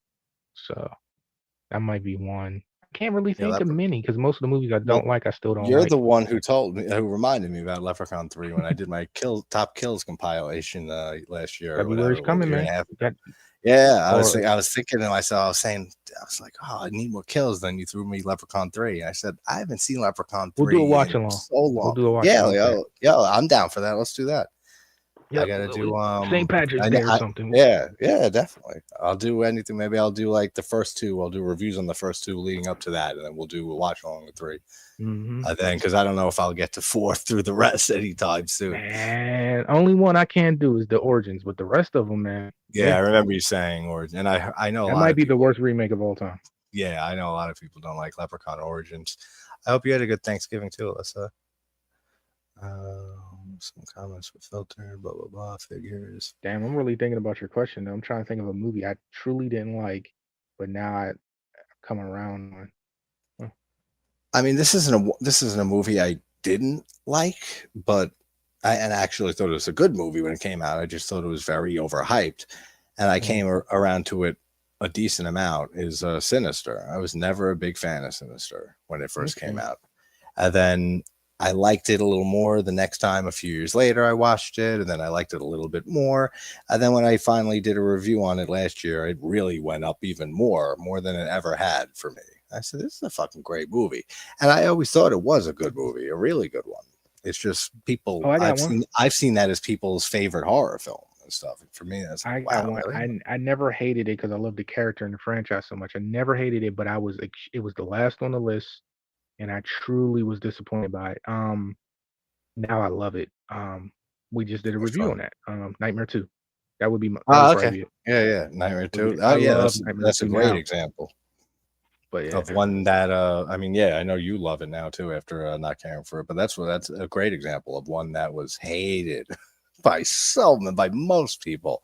Always, not always been my favorite. 3 was as a kid for a while, but then a few years later, 2 started growing on me as my I think favorite. 3 just unbiasedly has the best amount of everything. Like it's so balanced well. Yeah, It's not too campy, but it's the campy enough. witty, It the just wit to pleases. it, the campiness. It's still dark in a way. It has its moments. It's I think 3 is the best made one. I know people love Absolutely. 1, but and I think Wes Craven is New Nightmares is criminally underrated too because that's a really good horror movie. I love New Nightmare by Craven. But That's the one I always point to when like some people can't get over why I can't stand the Scream movies, and like they'll say like, is it the meta stuff? mhm. No, it's not the meta stuff. I mean, just by Craven alone himself, he did a meta film with Wes Craven's New Nightmare before that, and I love that movie. and then Lucio Fulci's Cat in the Brain, and there's so many meta films like that. Alyssa on TikTok said House of Wax remake is one for. We were just talking about that recently, Cal, in a stream or something. Yeah, House of Wax, that remake. I don't care for it still, but that did get a little bit of a reprisal over the years. I see a lot more people nowadays that I'm a don't have as Supernatural much fan. negative stuff to say. I'm a Supernatural fan, so but at the time when it came out, I wasn't into Supernatural, but I think I would watch it with different eyes. It was always mid of the road for me, like middle of the road. It's not terrible. It Yeah. wasn't great, but I can't honestly call it now. It's been too long. I haven't seen that movie since maybe a year or so after it came out. So Yeah. There's so many movies like that, right? I mean, there's so many movies in general, but when you get to, it's like, all right, I saw this movie once forever ago. It's like, I because should they watch were that making a again. lot of movies that felt the same at that period. Like they felt like they That's were true. just there was such a formula, and a lot of them felt the same. Now, so much that we're removed from that time, it doesn't feel as quite as much the same. We can distinguish the difference, but back then they felt like they were just pumping the same movie out. Yeah, absolutely. I mean, and then Alyssa said here, considering other horror movies that released in the early 2000s, it's not that bad. Referring to House of Wax remake. Yeah, for sure. I mean, there was a lot of shitty remakes that we were getting in the early 2000s that I'm were coming so much around on worse than that. 2000s. Like how I used to I think it mean, was shit. I'm coming around. There's a I'm lot not of saying hidden gems. the 2000s in general. Though. I'm just saying Mhm. the remakes that we got in the 2000s. I think the 2000s is an excellent decade for I horror. think the 2000 has a lot more hidden gems than Yeah, people really understand. Like they're there, and people. I don't think a lot of people have tapped into them. They've just can't that's came and went. the Like perfect way to Darkness say it. Falls. What else is there? There's just little ones here and there that's like, huh, that was different. Dead Silence. You know what I Dead mean? There's like Silence is great. I love Dead Silence. there's ones like that That's that an just came underrated and one. went. Yeah, and And so not even that with the 2000s. I mean, despite like getting so many remakes and stuff, and that was like the decade that Saw exploded, and we were getting one every year. And I'm a huge mhm, Saw fan, so I mean, I love that. But mhm. even outside You of the are? hidden You're a Saw gems fan? that you were talking about, oh yeah, dude, I love the Saw is one of my I favorite franchises. Dude, I Yeah, absolutely love yours. Saw. Even when they just keep going and it's like, I'm I still there though. I I just think love the it. Saw franchise has some of the best continuity and attention to detail in a Yes, horror franchise. I absolutely. mean, they would bring actors and actresses back to play their dead corpses on the ground for 5-second shots, like for our next movie. That's how dedicated they were to making sure everything, and even, yeah, it's still a very convoluted and complex story and stuff throughout all those Dude, the movies. first 3 is But they undeniable. all, yeah, the first three are great. I love all the first seven of those Saw I like them films. all. I like them I all. think they're great, and I think it's Spiral if it was was rough. just those seven, Spiral was rough. Spiral was very rough. I mean, don't put Chris Rock in a serious role like that. Like, Bruh, can it you was take just him seriously? and it was just I one mean, of those I I just love wanted Chris to Rock. continue because I want an ending. Like, I'm one of those people, I just want to end to the story, so I kinda Yeah, want them to end the story somehow, but it was rough. Rough. no, It I was, know like, that so one was predictable. Spiral It was was rough. I don't know, man. Jigsaw, I came around to. I mean, I liked Jigsaw when it first came That out, but wasn't then, bad. People are hard yeah, on that one. It yeah, wasn't they bad. are. I mean, I don't put it as high up as the original seven, and then Saw 10. I thought was pretty 10 good, but is 10 I is didn't top think it was 5, great. Nah, I I wouldn't think. put that horror. I mean, yeah, obviously if you put What? it there, but I wouldn't put it in top five though. It was What you good got though. in It the was top very 5? good. My top five of Saw would be Saw 6 is my favorite. Always will be, Whoa. likely. Wow. I love the whole insurance angle, and and everything Yeah, with that's good. It feels so everything with the realistic. trap, yeah, that, and Yeah. just the traps and the shotgun carousel trap, all the Mhm. stuff that they say to each other to throw them other people under the bus, like, oh, I'm pregnant, no she's not, she's lying. Like the way that you see like how Mhm. really when it comes to it, like anyone's willing to fuck anyone over and stuff. And there's just a lot of great kills in there. There's a lot of good traps. Easton, I love his character, and I think there's a lot of good commentary in there on the insurance agencies and companies and stuff. But Mhm. that's always been my favorite is 6. Then I would say probably 2 or 3, then 1, then 2 or Damn, you got one 3. low. Okay. Yeah, no, one is definitely not near the highest for me. It's in the top 5 though.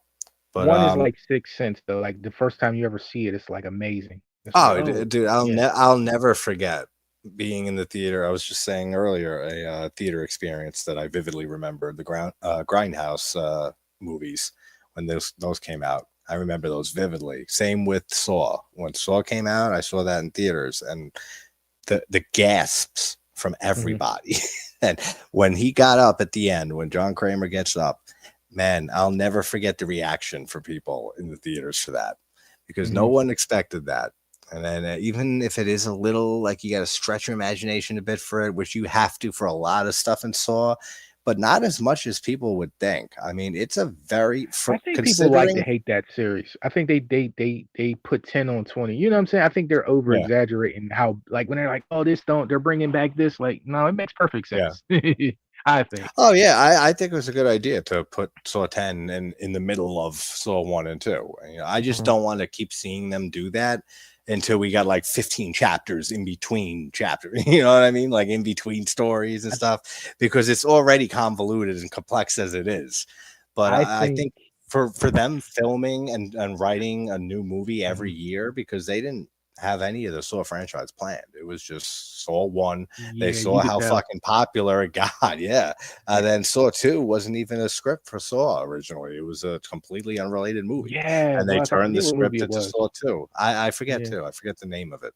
But they But turned into a it's script the for Saw Amanda 2. character. Amanda Yeah, became Amanda's so great. popular, and I feel like they didn't think that through. They didn't realize how popular she would become because they wouldn't have killed her off Yeah. because they could actually like rebuild that franchise through her. But since they killed her off, it doesn't make sense. You Yeah. could just Well, only I bring mean, her back, but so that's why much. they had Hoffman, and that's where it split with fans, or Mhm, people who aren't huge fans. I love the character of Detective Hoffman. So, I mhm. mean, if you don't like Hoffman's character, most of the time, those are the people who jumped ship after the third I movie, like Hoffman. third or I just don't fourth like him film. better than Amanda. I really Oh like yeah, yeah. Amanda. I really like Amanda too. But I could see. I think that's and a lot of people I've talked to over the years that are Saw fans or fans who love the first 3 or 4, then it's not for me Four, after that. four, A lot four, of the man. time, it's because they're not fans of Hoffman's character. I'm gonna be real with you. Before Spiral, 4 was the bottom for me. I didn't really care for 4. That was always the I mean, it's I can I see like it that. overall, but it's Five's always my been the bottom. Five yeah? is my least favorite of the first 7. If we're just talking the first 7, five's my least favorite. Alright, if I did a top of bottom 3, I would say number 1, Spiral, number 2, 4, and number 3, maybe Final Chapter, 7. Yeah, my bottom. Yeah, final chapter 7. So 3D has like 3 different names. Mhm. My bottom 3 of the top of the whole Saw franchise would be probably well, Spiral 100% at the bottom. Then probably 5. And then Jigsaw. Actually, Jigsaw and then 5. They're interchangeable pretty much, but that's basically Damn, it. The first damn, you 7 movies, I really adore don't them. have Jigsaw that much. I kinda maybe because I think the chick is kinda hot. I kinda like that chick, but But I don't also know. too, because also, and she's gorgeous. That the chick in Jigsaw, yeah, absolutely. Mhm. But I mean, you also keep in mind we're picking bottom 3 from a franchise that overwhelmingly, for the most part, is Yeah. excellent. Like for me through Yeah, like other than all Spiral, the like, I was years. annoyed Yeah, watching Spiral. The rest of them besides was, Spiral. like, really good. But oh, yeah, before as that, because you did your top 5, my top would be, number 1 would be Saw 2. Saw 2 is amazing for me. Yeah, Then I so would have to 2 go is Saw 3 great. at number 2, then Saw 1 at number would be my 3rd pick, and, Nice. let's see, that's where it gets tough, dude. Because a couple of them a lot of them kills blend for me, so it's hard sometimes it's hard for me to pick, like, How the hell? which one was which. Why is this guy here? I just accidentally brought this dude on. How do I get rid of you? Sorry, buddy. I don't know. I don't know why you're here. He Here you just go. clicked the link. Everybody wants to be a part of JT's discussions. Yeah, I don't know. I don't know what that means, buddy.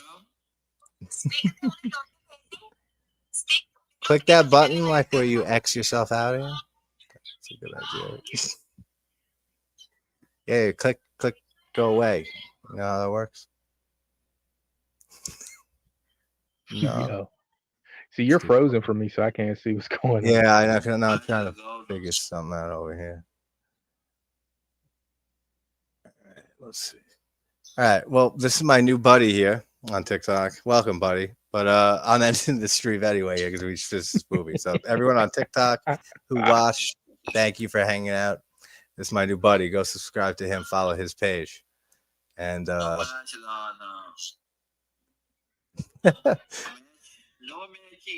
yeah, I know. I know. Nothing. Right? Is that a All right, different buddy. language? Take care, guys. I don't know what happened. Is that a different language? Yeah, on TikTok, because I was streaming on TikTok too. I couldn't understand it, so I was like, that got to be a different language. Some person just like hopped on. Like, I don't know if I hit like an invite button and just brought a follower on, and it was some Spanish dude, and I couldn't understand what they're saying. And I was like, how do you get you off? Like, how do you get rid of you? Yo, that's a crazy statement. Yeah, I know. I didn't say exactly like that. Maybe I did. I was like, how do I get rid of you?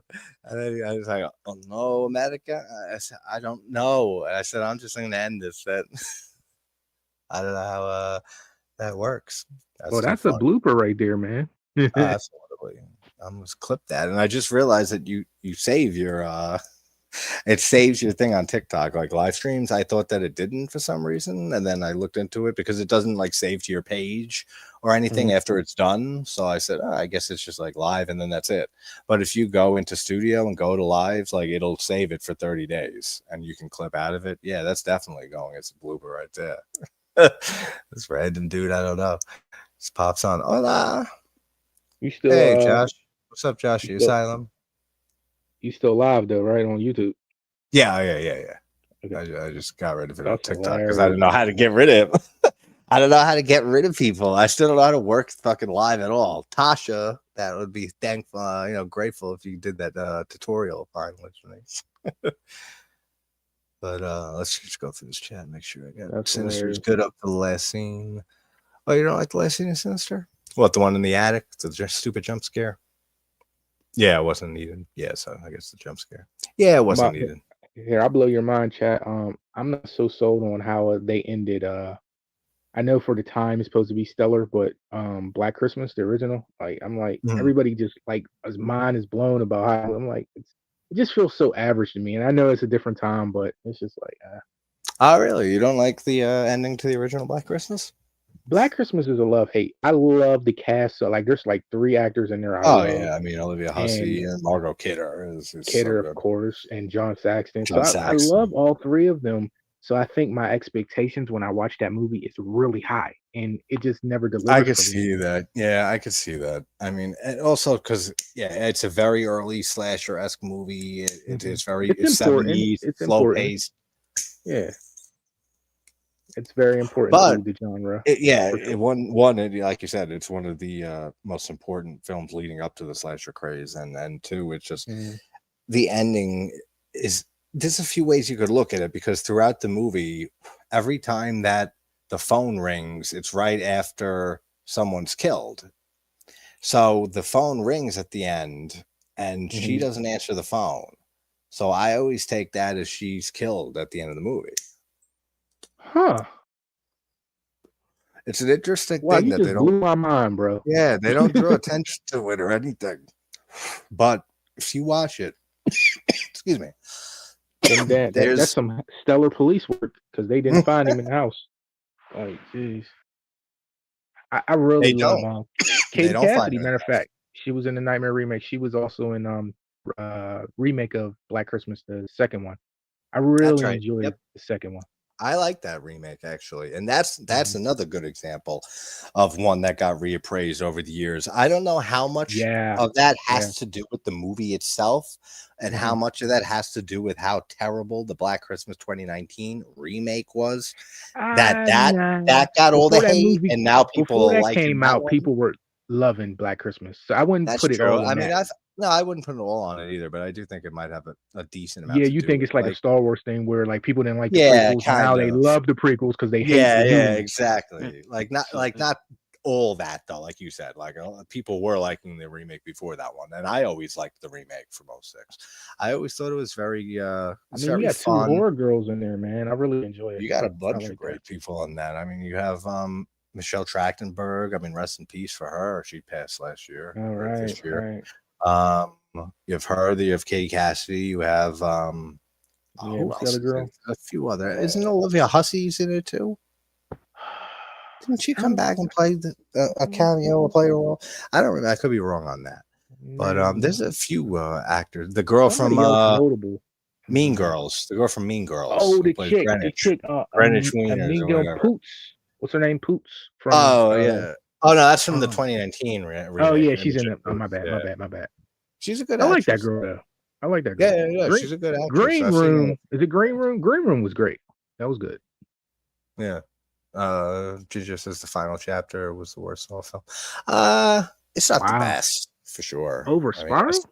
yeah, Sheesh. not over Spiral. I would never put that over. I mean, under It Spiral. I would was a never. huge letdown though. I remember when that movie came Yeah. out. 'Cause I'm a huge Saw fan too. So when they ended, because remember that was supposed to be the ending, and when they ended Mhm. like that, I was a little bit like underwhelming. So I understand Yeah. that feeling, but Oh, it's absolutely. It was a Spiral. letdown for sure. Spiral. Especially, I feel like I said 6 being my favorite. 7 is a big letdown compared to that, and Yeah, it's you know a lot probably of people next to hate six, 5 right? is the weakest in the A lot original of people 7. hate six. You know that, right? Oh yeah, absolutely. I'm And there's a shocked. lot of people. There's a lot of people who love it too. Actually, I have a few friends who are big Saw fans, and they Hmm. that have Saw 6 as their favorite too. That's a split one. That movie for sure. Tobin Bell had a small role in Mississippi Burning as an FBI agent. Yeah, that's right. I haven't seen that movie in forever, but yeah, he did. Actually, speaking of Tobin Bell, I just had a movie on last week and it was fucking awful.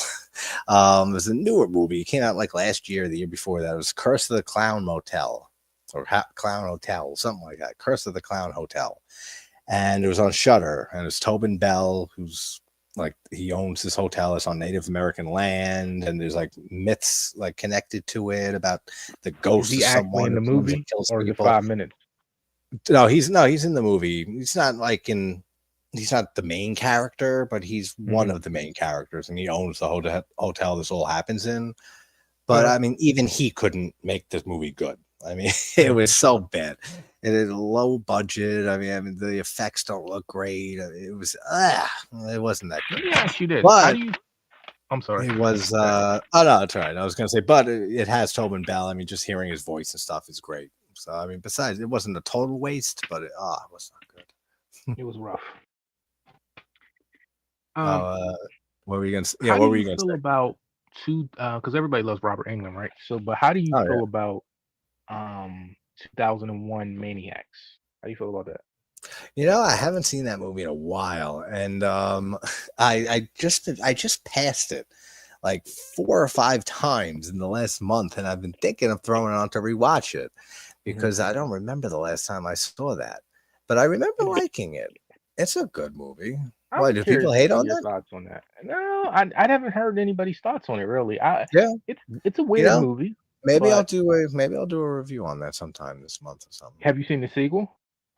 No, I haven't seen the sequel. I know that. Watch the sequel to Lin Shaye's in that. Lin Shaye like is Oh, is she? hilarious. Oh, I'm there then. Yeah. I It's love not a Lin good Shaye. movie though, but it's you Still, should I definitely love Lin watch it Shaye. though. I didn't know they had a second one. What's it called? 2002 Maniacs? Yeah. 2001 Maniacs 2? The 2000ing? The Maniac edition? You have to look it up, man. I know I have it, but like there's a credit scene where her, dude. I don't want to spoil it. It's just funny, but it's it's it's stupid as hell though. But I'm just curious to see what you thought about that one. You know, what's a good one? You brought up Michelle Oh, Trachtenberg. Bishop Trachtenberg? I'm not sure. I don't know why. I'm not sure if it's her, but this girl put me in the mind of her. If you ever seen the movie Train, have you seen Train? Train with Dora Birch, are you thinking? Yeah, Yeah, that's a great movie. Dora Birch is now in that's that. an overlooked one too. That's like Hostel on a train Right. mixed with, right? Like, that's what I always That's compare it to. that I think of. 2000. Like that's what I'm saying. Like about the gems that Yeah, came and went in the 2000s. That's that's a like good one of one. them. That's definitely a gem from the 2000s. That's, I think, 2008, 2009, because that's one of those years. That's one of those I movies think that it's has '08. 2 years. It is '08, Should be. but it's one of those movies that, like, everywhere you look, it has 2008 or 2009, like one year or the Yeah, other, because it of might even when it have was. another name in different Yeah, countries. like it probably, because it probably debuted at a film festival or something in 2008, and then released limited or something in 2009, and Mhm. that's why they put it. But that's a very good movie. If anyone You hasn't know, seen that film, Train with Dora Birch from 2008/9, but 2008, go and mhm. watch that one. It's a very good film. Good And call. as much as we went on and on about Saw, as great as Saw is for us, Saw actually like Scream did because it was a big thing, like Scream was, but it overshadowed a few great movies that were similar in vein, but not the same. A lot of people just thought they were like Saw like Yeah, they just got overshadowed. So like Hostel got a little overshadowed. And I mean I know the absolutely. first movie's the only movie that's really worth talking about, but they still got that I got like overshadowed. Hustle too is And good. also too, The Collection is great, and nobody talks about that, and Yeah, that The got overshadowed Collector and too. The Collection. I haven't seen those two movies in forever too, but those are fun. Those are fun Yeah, movies. I don't remember The really good. Collection as much. I don't even really remember too much from The Collector outside of a few kill scenes and stuff. Time But for a that rewatch. was, yeah, I know. I've been meaning to do those two for a while, because Really good. we've been hoping for, the fans, like the big fans of it, were hoping Yeah, for a third movie, right, for I think it years, and will it happen. never. That's, I think it yeah. will. That's, I don't know any, One we're what's the not newest getting though, update. that Is it's there any sad. update? I don't think there's any update, but they always bring it up. Like I feel like it's going to happen. I just Yeah, don't. I've heard for One I don't years. feel good about is Les Dress. Like I don't think we'll ever get another one of those. No, yeah, we won't. And I mean, unless somebody comes along and wants to write and direct a third one. But Hmm. yeah, I mean, those are another, and those are movies that really are real under the radar. I didn't even see those films until a few years ago when a friend told me about them, because I've heard about them. And then he Hmm. said, "Oh, if we were," I know it was during a stream, like early on in the channel, we were talking about like Terrifier, Art the Clown, and Victor Crowley, and how, something that I always say is that I think those are like the two, like, biggest and only slasher icons that we have, like, post Yeah, 2000. And then yeah. I said, and then the person mentioned Chrome Skull and Late Dress. I said, I've heard of that movie, and I never checked it out. It flew under my radar, just like with most people. The And I collector checked should it be up out, there and I too. love those two. Yeah, he should be up there too. He's a great He's not designer. up there, but I think a lot of people haven't seen those movies, but he should be up Well, there. that's another But, thing too. Yeah, they're but definitely you had, lesser known movies. I thought the founder was going to be another one people liked. I didn't see it yet, but I thought that was going to be one. The Or Founder. Founders Day or something like that. Why does it sound familiar? No, I know why Um, it sounds familiar, because it's been like 10 movies this fucking year that have center around Founders Day in some way. There was, what movie? Clown in the Cornfield, I saw recently from this year. That mhm, has a Founders Day, event that's taking place in the town. There's mhm. another movie earlier this year that had Founders Day. You hear that in a lot of these movies lately. Mhm. What I did think they're Russell say? making a second one of the Founders Day though. Oh, okay. Um, Are they? I didn't see the one you're talking about. The one, it's just called Founders Day. yeah, I thought. I mean, I'm not saying Yeah, he I didn't should be see up it. there, but I thought he was going to be one that was going to take off. Like, Yeah. but look, Pennywise might be the one. Look, I mean, even though he's not new, his resurgence now with this new show doing so well, he might be the Yeah. one. Um, Absolutely. I mean, I still got to watch the whole series. Well, what it's up to so far of Welcome to Derry, because I said earlier, it came up. I've tried throwing on the first episode a few times, and then just couldn't get into it. Not because of it, I just got mhm, distracted. So now that there's like 5, 6 episodes out, I can throw them all on back to back and binge watch mhm. through them. But I've I'm been hearing hearing a so lot much of good good things, feedback. I'm not right? sure. Yeah. I'm scared. I'm scared it's building up too much for me where I'm not gonna like it Yeah. because I'm hearing so much good stuff about it. I'm just like, oh, Well, that's what usually happens, right? I mean, with a all lot of right. stuff, that the hype, it just builds up so much. Same with a lot of movies. Every year, there's always a handful of movies that are so overhyped. Like Bring Her Back from this year, which is a great movie, but it did not live up to the hype for me. And same with Weapons, which I thought was an excellent movie, but that Hmm. I still think was overhyped a little bit, What like about the compared Sydney to what it Sweeney was. ones? Was it First Omen? Oh, No, it wasn't. No, she wasn't in that. She was in uh, the other one. The other one. Immaculate, right? Yeah, yeah. Immaculate. Actually, I still haven't seen Immaculate. That was Oh, one that I missed last year on my list, to catch up on, and I just never got back to it. That is one that I still need to watch though, because I heard a lot of good things about it. I've seen a lot of people like the Omen movie.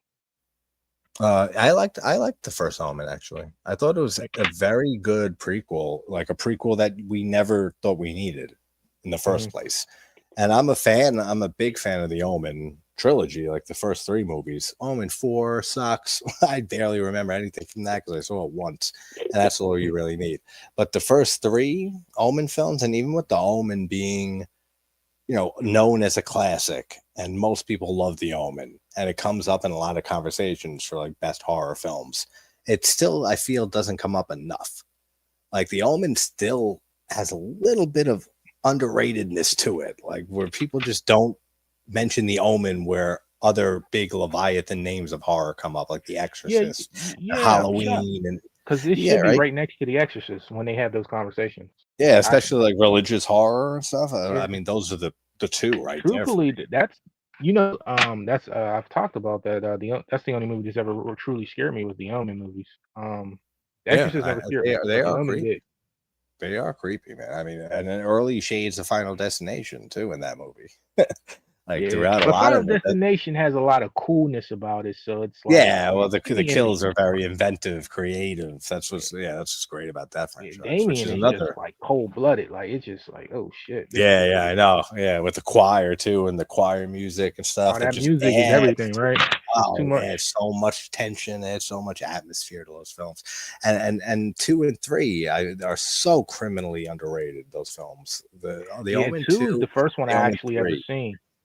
I think I remember you saying that. Maybe we were talking Um, about the Omen for something, and I I always remember thought seeing three those was two films. very surreal because it's like we've always think like people that are religious they think like the president will be the Antichrist or something. So Yeah, seeing yeah, that movie actually made with Damien becoming well, president, kind of Sam like Neill is great, creepy. man.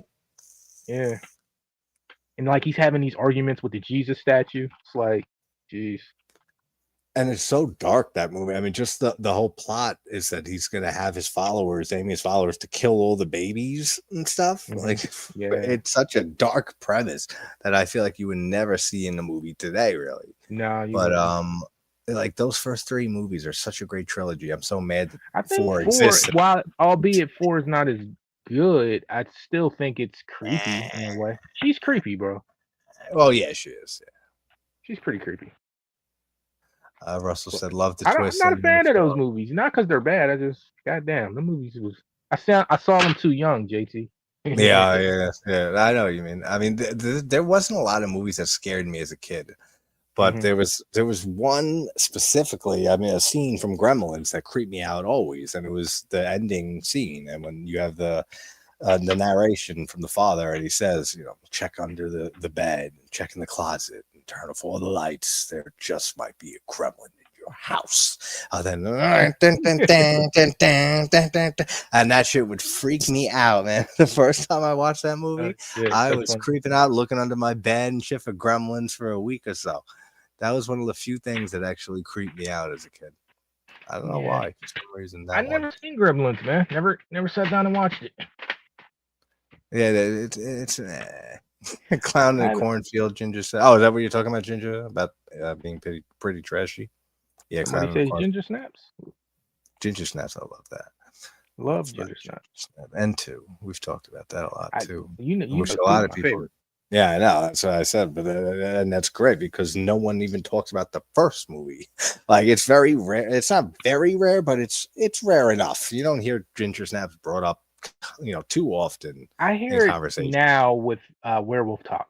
So because it's clearly a top Yeah, well, five that's werewolf yeah. I film. mean, exactly. Yeah. It's definitely a No. top five for me, 100%. And yeah, that's like mostly 90% of the time you hear about Ginger Snaps brought up, it's talking about werewolf horror movies and stuff. Yeah. Outside of that, you don't hear it Well, brought up enough. I feel like it's still we give a lot of not love as to loved. Catherine. Catherine Yeah, gets a I lot of know. love. So Yeah, but she should get as much love. Emily Perkins should get as much love because she is so good. yeah, yeah, yeah, I think she's great, and especially in two because she yeah. She shines leads in the two. whole film. Yeah, she's the Yeah. lead there. I mean, But Catherine Isabel's in there for I two don't think the minutes. beginning is bad, man. A lot of people don't like the beginning. Yeah, I I I don't don't like think the it's bad. beginning. Yeah, I didn't like it at all. I mean, what's your Actually, favorite? it's funny. I laughed when you brought up ginger snaps to begin with because someone liked an old video that I did on the beginning, and I was Mhm. watching some of it. It was like a year and a half ago, and I was looking and I'm laughing at myself saying, "That's right, I remember this." And yeah, this movie was not that good, but it's not terrible. And I did say that in the review. I said it's for direct to video and for a third movie in a werewolf series that wasn't too big in the first Mm. place at the time, and going back in time and doing like a prequel thing with ancestors, which that's something I just don't care for, like ancestors and the same actresses playing their ancestors, and they have the same names Well, that's all too. they could really Like do. they're like that, but they're like doppelgangers. They're not even like Yeah. ancestors. They have the same names too. They're Bridget and I think that was Ginger kind of like a Fitzgerald. meta thing. It wasn't Yeah, kind but I know, but it's still stupid for me. At least eh, I don't like the whole going back in time using your ancestor thing, unless like it well, very I know you rarely. hated turtles in time then. I never watched it, but I know the movie. Wow, you never watched it at all? Yeah, nah. You know me Whoa. with Yo, any so type Casey of Jones plays himself in the future. I mean, in the past, oh like yeah, yeah. interesting. Yeah, watch it, man. It's Yeah, I know. There's yo, so it's a many. masterpiece compared to the new shit. The new ones are just not good. Yeah, I haven't watched any. Love the Late to Rest. Oh yeah, Late to Rest we were talking about earlier. That's right. Is Pennywise The in the hill. show? Oh, welcome to Derry. I don't know. I haven't seen any. Is he? Cal, have you watched any of it? Just Welcome to bits and Derry pieces. show. Not, I can't say I've watched the whole episode intact. Just bits and pieces. Okay. Is Pennywise in the show? I'm sure he is at some point, but I don't know. I Nah, don't know he's in. how I've seen some prevalent he clips, is. man. He's in there. Yeah, is he? I figured. I mean, you have to have him. And Bill Skarsgård is cast as him. I mean, But I sometimes guess, they pull a fast one, get you in yeah. there. Well, that's true. I Jason mean, goes to look. hell. Yeah, that and look at like just like the way they like with from Dusk Till Dawn, how they put oh, what's his name? They bill someone or not from Dusk Till Dawn. I'm thinking George Clooney. Return to Horror High from '87 or whatever, and they Oh put George right. Clooney as top billing when he's got like a 3-minute role and he gets killed. And same That's what with happens when you become big after a movie is yeah, released. exactly. Yep. And then we're like Intruder from '89, which is a favorite slasher of mine, with Bruce Bruce Campbell. Campbell. Yep. With him getting fucking He's top like, billing. he's He's 10 at the end seconds. for 2 seconds. Yeah. He's so funny. I love that. A lot of people credit that with a lot of creativeness about that. I just always laugh at some of the goofs in that movie. Like there's this scene where he's on top of the counters and he's chasing the girl down. And I'm Yep. like, that's Yep. clearly Bruce Campbell. Like, Yep. I guess he was playing the stunt guy. You know what I mean? It's like, Yeah, yeah, I don't running know. because you could tell by the legs. I know exactly what you're Yeah, talking about. I it's don't know if like, that dude, was Campbell doing the stunt. Was it? Maybe it could I be. think it Absolutely. is. But Yeah. I know what you mean with the way the legs move and the way they look and stuff. You could tell, and it's That so shit true. bothers me. Like That's Scream 5. I enjoy Scream 5. I know a lot of people didn't, but like yeah. there's a scene in Scream 5 where Sydney's fighting a guy. I mean, she's fighting girl's ghost face on the top of the stairs, and it's like, dude, he's bigger. The ghost face is Okay. way bigger than her. It's like it's clearly the guy. Like, and why did they have to say it was the girl? Like, it's such a big plot Oh hole. Just like yeah, when she yeah. I kills know. Dewey, and it's like, dude, she lifts his Dewey above her head. Like, Yeah, that's not the that little little girl. girl, that Yeah, demented girl. Yeah, I know. Get the fuck like, out of here. I yeah. said the same thing when I saw Scream 5 when it came out. And I said that I was clapping first of all when Dewey got killed. I can't stand that Really? character. I can't stand that Really? character. Yeah, Damn. I don't like anything really to do with I know, Scream. but damn, you But hate Dewey like that. You said I was yeah, clapping. I really don't like his character at all. Damn. I never liked David Arquette really as an actor in anything. God I mean, damn. You don't like David he's Arquette? yeah, Damn. I love his sisters. I think Rosanna Arquette is a treasure, and I think Patricia Arquette is fantastic. Which is the Never cared for what David. was the one that changed? What do you mean? Oh, the what transgenders? Yeah, what was that Did one? they? Her name. I Um, know. Well, she Patricia Arquette's the one from Nightmare 3, yeah, and but she was Rosanna in Arquette was in After Hours by Scorsese and Pulp Fiction and so the many one I'm things. talking about was in. You remember that scene in Bride of Chucky? The first guy that gets killed, her Oh, boyfriend. that's the other sibling. Okay, yeah. I Yeah, forget the name of them. Yeah, I forget their name. That was their brother. and he Mhm. turned into a woman. Forget that, and Yeah, he ended up killing himself or themselves or something like itself, that. whatever it Sad. was. Yeah, that Yeah, was no, sad. But they had yeah, a I few never siblings, that family. seen much with them. But Patricia was she was like people forget that she was a top girl at one time, like before David Oh yeah, Arquette was even thought about. So yep. Oh, she was a big actress back then. mhm. Alexis Medium, Arquette. all of that. There's Ginger came in with it. Okay, Alexis Arquette. That's that's it. it. That's it. Um, Yeah, I knew I there was fucking more of hate them. her. Mikey Madison, overrated, under talented. Yeah, Mikey Madison. I really like Scream 5 other than the 2 things I, named. Really did like it. I didn't see Yeah, Scream 2 though. that's the short bitch from Scream Five. He Yeah, said the I got a lot. short bitch. Yeah, bitch is a term of endearment around my parts. I say No, but that it's just the it's way so he many. said it. I That's know funny. that's the comedic She aspect to actually it. dude, I kinda like if you told me to She name is. She's 2 a small little if you bitch, told that me to evil woman. if you told me to put together 2 Ghostface, she might be one of them. I like her. I just didn't like that plot hole, like, if it's supposed Yeah, how like dude, it she's was so her. Right? small that you would I know it was know. her through the whole movie. I know. That's one thing that's bothered me through all of the franchises. Like Mrs. Loomis. That woman was killing anybody in the first movie. I mean, the Oh, second come movie, the on. You mom. love dude. Oh, so Mrs. Voorhees? Are you serious? I She was think she killing was a people? lot. Yeah, I think she was a lot stronger looking than and Yeah, had a lot more that old power lady strength. Yeah, but dude, than like they be what's his strong. name? What's her name? What's the mom's name? Billy's Lori mom. Metcalf.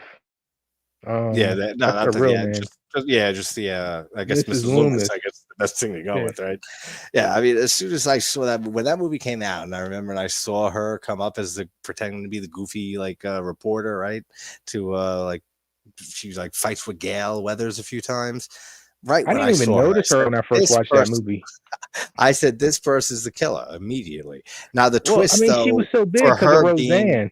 Yeah. yeah, the twist being that it's her that is Billy's mom, that I didn't guess because I mean who would know that really that early I on. didn't know that But was the just killer, but seeing the we were younger character, though. yeah, just seeing the character, yeah, I know. But even then, the way she looks and with her Well, eyes like bulged out, she acts suspicious as hell.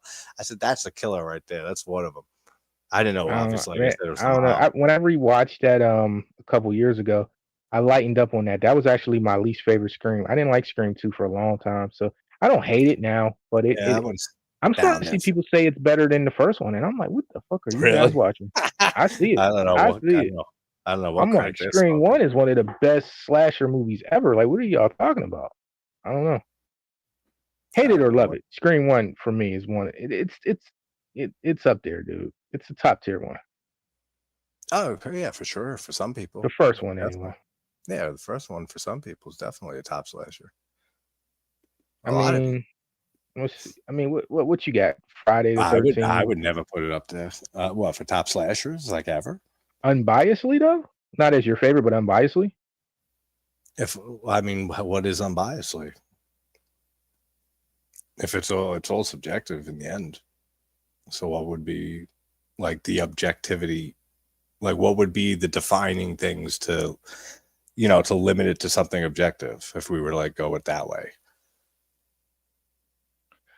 Like filmmaking quality or the directing or the Everything, I think. kills, the body count, the effects work. I mean, what would come in to make it like, you know what I Pacing, mean? story, just the impact. It is clearly a top 5 impact for slashers though. Like it changed everything for better Oh or yeah, worse. for the worst for me, 100%. So I I mean, it brings definitely I agree with you. It was impactful as hell. It um impacted the shit out of I the don't know, slasher man. I genre. think I think it's a near perfect. The pacing is great, man. There's not really many plot holes, too many, for a horror movie, which usually has a lot of plot holes. But I don't know why she decides to put on the Ghostface costume in a closet and stuff instead of focusing on getting the fuck away from two people that are trying to that kill was her. fan service. That was for aesthetic. That was just for the look. That's it. I know, but it's stupid. Is my point. No one's doing that. She was Who's in gonna the get out and you do never that? been in the zone? You gotta just put on the jersey, you know? Yeah, no. You got to get the hell out of the house and get away from two people trying to murder Nah, your she ass did the and your right father. thing. That's so stupid to me. Again, it looks cool. I mean, I get it. It looks nice. It's poetic. The I think way it's she's stupid wearing the is costume. But it's just, to me, People it's like, keep wanting Stu back. I never understood that. I I'm like, can't stand that either. I really don't. I don't I understand. don't Like, get he's that, man. dead. Right? You 100% spot on with that. But I I don't think get it. the one they're missing is it's By their Randy, own dude. logic, of the franchise sets up, he's fucking deader than dead, because I he think it's says, "I'll Randy, be right man. back." He says, "I'll be right back," Stu, in the first movie. Hmm.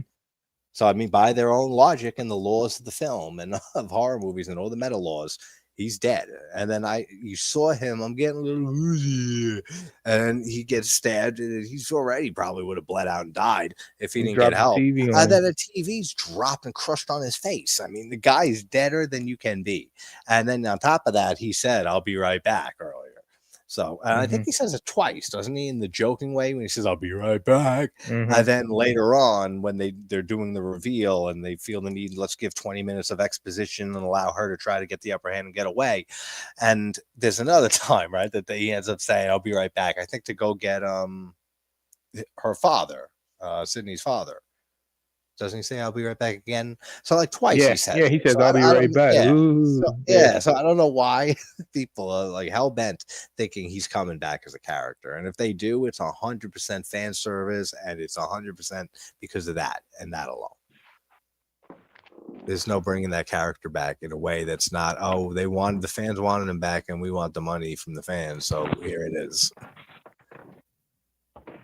You'll never convince me of that. But 6, actually, and I've said this many times, and because that'll a Scream, and it's funny how it's turning into a Scream discussion.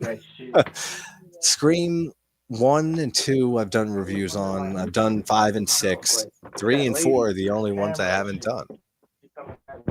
And I don't know if I'll do them anytime soon. But yeah. Oh, you've never seen any Scream film, Russell? Never one? Not even the first? I didn't know that. I mean, you're not missing much. I figured he was going to drop out. But no, I mean, the first one is essential to watch, even if you don't care for it in the end. But I had no idea you ever saw any of them. Screen 5 and 6 can jump in the dumps. Yeah, I know. We just had the conversation. You told me what you're telling your friend. That was so funny. I was laughing so much at that, man, when you messaged me that. Yeah, we lost Cal. I'll be back. Stu, yeah, if Stu comes back, that's so fucking stupid. I don't care either way. But I do in a way, because I'm gonna review it, so I'm gonna suffer through watching it and shit. He better not just show up and you know what happened is my father works for a special effects company, and he was able to make it look like a TV crushed my skull and I was getting stabbed, but I'm fine now, or something like that. And I'm gonna roll my eyes so hard they're gonna fall out of my head, or trauma's going to happen to them, like I'm living in a Fulci film. It's ridiculous, and I just want that franchise to end and just be over with. Can never hear about it again. The first movie, I mean, second probably is my least favorite. If I'm thinking of all of them, 2 and 3. 3 would be my least favorite, but I haven't seen 3 in the longest. Did you see that Scream is done? Yeah, it's been done since the first movie. I mean, it's with knowing though how a movie was so successful at the box office. We knew at the time we were getting 2 and 3. Then a few years went by and it fizzled out, and we didn't get anything for a few years. And then we got 4, which kind of didn't come out of nowhere, but it was a little more, spaced out after the first 3, which was fine. And we've talked about it, you and me, Ginger, about it before. I think 4 is probably the best, like behind the original. Did you say Scream 4 is the second best? Is that what you're saying? Yeah, I was. Well, I'll recap before we lost you. It says outer space. Ginger commented they just need to end Scream. It's done. Don't drag it out anymore. I said, yeah. Shut up, Ginger. I saw that No, dumpster fire comment. get out of here. I said I could say that since the first movie, but then I said actually because 2 and 3, right? Because we knew that they were coming because it was so successful at the box office. There's no escaping it. We knew at the time we were getting a Scream 2 and a Scream 3. Then there was a few years that went by that it fizzled out, and we didn't have any new Scream movie. And then 4 was starting to get the news that a 4th one was coming, and at least it was more distant from the first 3. I actually think 4 is the best out of all the sequels. for sure. I I think got a hot 4 is take. I love 3. See, I love the voice changer, man. 3 is that's my least favorite is 3. But also I haven't seen that one in the longest. I haven't seen that movie probably in fucking I don't even know how long. Maybe So once I after think it that's came the only way you could bring the franchise back is to pick up from that movie and erase everything else. And because there's clearly another killer out. helping him. And I remember they That's I've scrapped it. heard theories about that and fan theories for years about Oh, it's there being a Angelina. second It's the theory. girl, the The actress girlfriend girl. of Roman? No, The girl that screwed her way in. Like her I name is wouldn't even Angelina. remember anything from the movie, but, I know there's a girl, so Hmm. I can't picture it, It's but I her, know but they cut the scenes like they did in Scream okay. 2. Scream 2 So it was was a filmed then, collection. you mean for Like 3? Scream 2 was actually it's the black girl, Mhm. Cotton, um Okay. and it's Mickey and the mother. It's 4 killers originally, the original script, and they That shot it for that way 2. too, but they changed their mind because they were writing it as they were filming it, and Okay. so they cut scenes out of it. So like there's certain scenes in that movie where like she has a couple scenes with the girl and her roommate. It would have been out of jealousy and this and that. And so if you really read the original script and then you go back and watch that movie, you see that, oh, these scenes were going to lead Interesting. to more. But since they changed the ending, because it was going to be 4 killers. So Yeah, and that's Cotton Scream was going, 2 you're talking about. yeah, Cotton was So going to come then along at the end because he wanted his 15 okay. minutes of fame. Oh, okay. Like, Hmm. that's what he gets at the end with the rewritten ending Yeah. is that he's a But it hero was and stuff. some tragedy Okay. happened in the world and it made them change the ending again, like Oh, they did. okay, like, kinda like what Columbine happened and people Yeah, it movies was had to something change like that. scripts. Yeah, that makes sense. But so alright, so that was Scream 2, so then what happened with 3 with the you said there was, like, a 3, it season was 3? They actually filmed Angelina was so Did they film I don't that know with if they Angelina? filmed it, but I Okay, heard that they cut her scenes and okay, there's still a plot hole for her, so she still could be alive. Um, okay. and Yeah, there's I no don't way remember he was anything doing about all of this himself, but I love the Scream 3 because he had the bulletproof vest. It felt more realistic, and that I that was the remember when he got shot at a bunch of times and he goes mhm. back, he has the vest or something, that I remember. And I just he's liked that, man. I it's a liked it. nice house and there's a pool and stuff, Yeah, right? I and he remember that. blew it up or something Yeah. like that. Like the first 3 movies I've seen a handful of times each just from them coming out when I was young and they would play them all the time and stuff. So I've seen them many times. I just Mhm. haven't seen 3 in the longest. And then yeah, after a few years, because when was 3? The first one was 96, 99 right? or 90, 2000. I think it was yeah, so 2000. 99. Okay, so 2000 and then 2010 was 4 or 20 2009? 2013 maybe. Maybe? Oh, even later? Okay, yeah, somewhere around the early 2010s, I think, right? Someone might know Mhm. in the chat. But Definitely that's after a 2010. decent amount of time, Mhm. compared to the first 3 blistering out like that. So I always used to say, even with friends back in the day that were horror fans that were fans of the Scream movies or weren't. Like I didn't hate on them as much then because they were expected because we knew we were getting a Scream 2, we knew we were getting a Scream 3, Well and then we had well, that brief respite, and then we got Scream 4, and I love Emma Roberts and always have, and I feel like that was, if any movie of the sequels, any of the sequels that I wouldn't suffer through, it's that one. Like I could put that one on and not suffer I through it don't really and be like, remember oh, that I one don't too much. want I to see it. just remember the classic line they had in that one where before she kills her, she says, "Don't fuck with the original." Like, I always thought that was a great Yeah, yeah, line. it's a good line. But, There's some good stuff in I 4. don't I really care really for Emma think it's Roberts, though. I think maybe that's it. yeah, I that don't might really be care it for her. then, because yeah, a I lot of love it, me I some guess, Kirby, does though. depend. What's her name? Hayden Yeah, Ivory is her Kirby's name? she's a decent Yeah. character. I like her.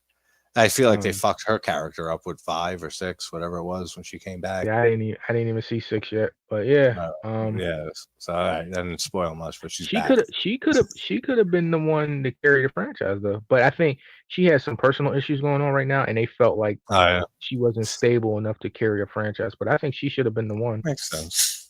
I But, mean, I never cared for Melissa Barrera, so I mean, that actress was 0 for me. I think she's fine though, man. I like her. I Oh, no, don't she's really good care for looking. Jenna too much. I'm not big on Jenna. I know people love See, Ortega, but I've gotten more mixed on her as time has gone because I first saw Jenna Ortega on the show You on Netflix. You ever watch that show? That's a I very love good you, show, man. I didn't finish it right? yet, but I love All it. right, so you know what I mean. You've seen the second season with Jenna Yeah, Ortega on it, right? Okay, so yeah. that when that came out She's is playing when I herself in that. saw it. No, yeah, exactly. I mean, that was like her first, like that was one of her first roles, Right. and she's playing the small character. And I said to myself then, because that was like a few years before Scream 5, she got the gig on that and X.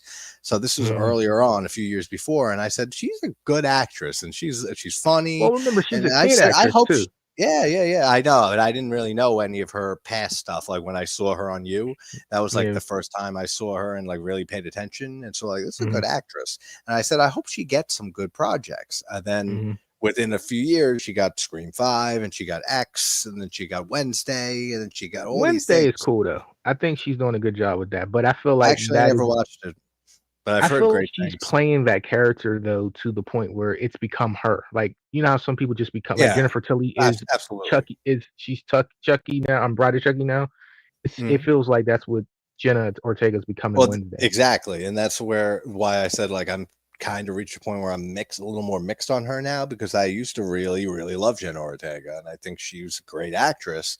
Then as the movies went on and stuff, it's just exactly what you said. She doesn't have a lot of range, and she Mhm. ends up playing herself for the most part in Mhm. almost everything.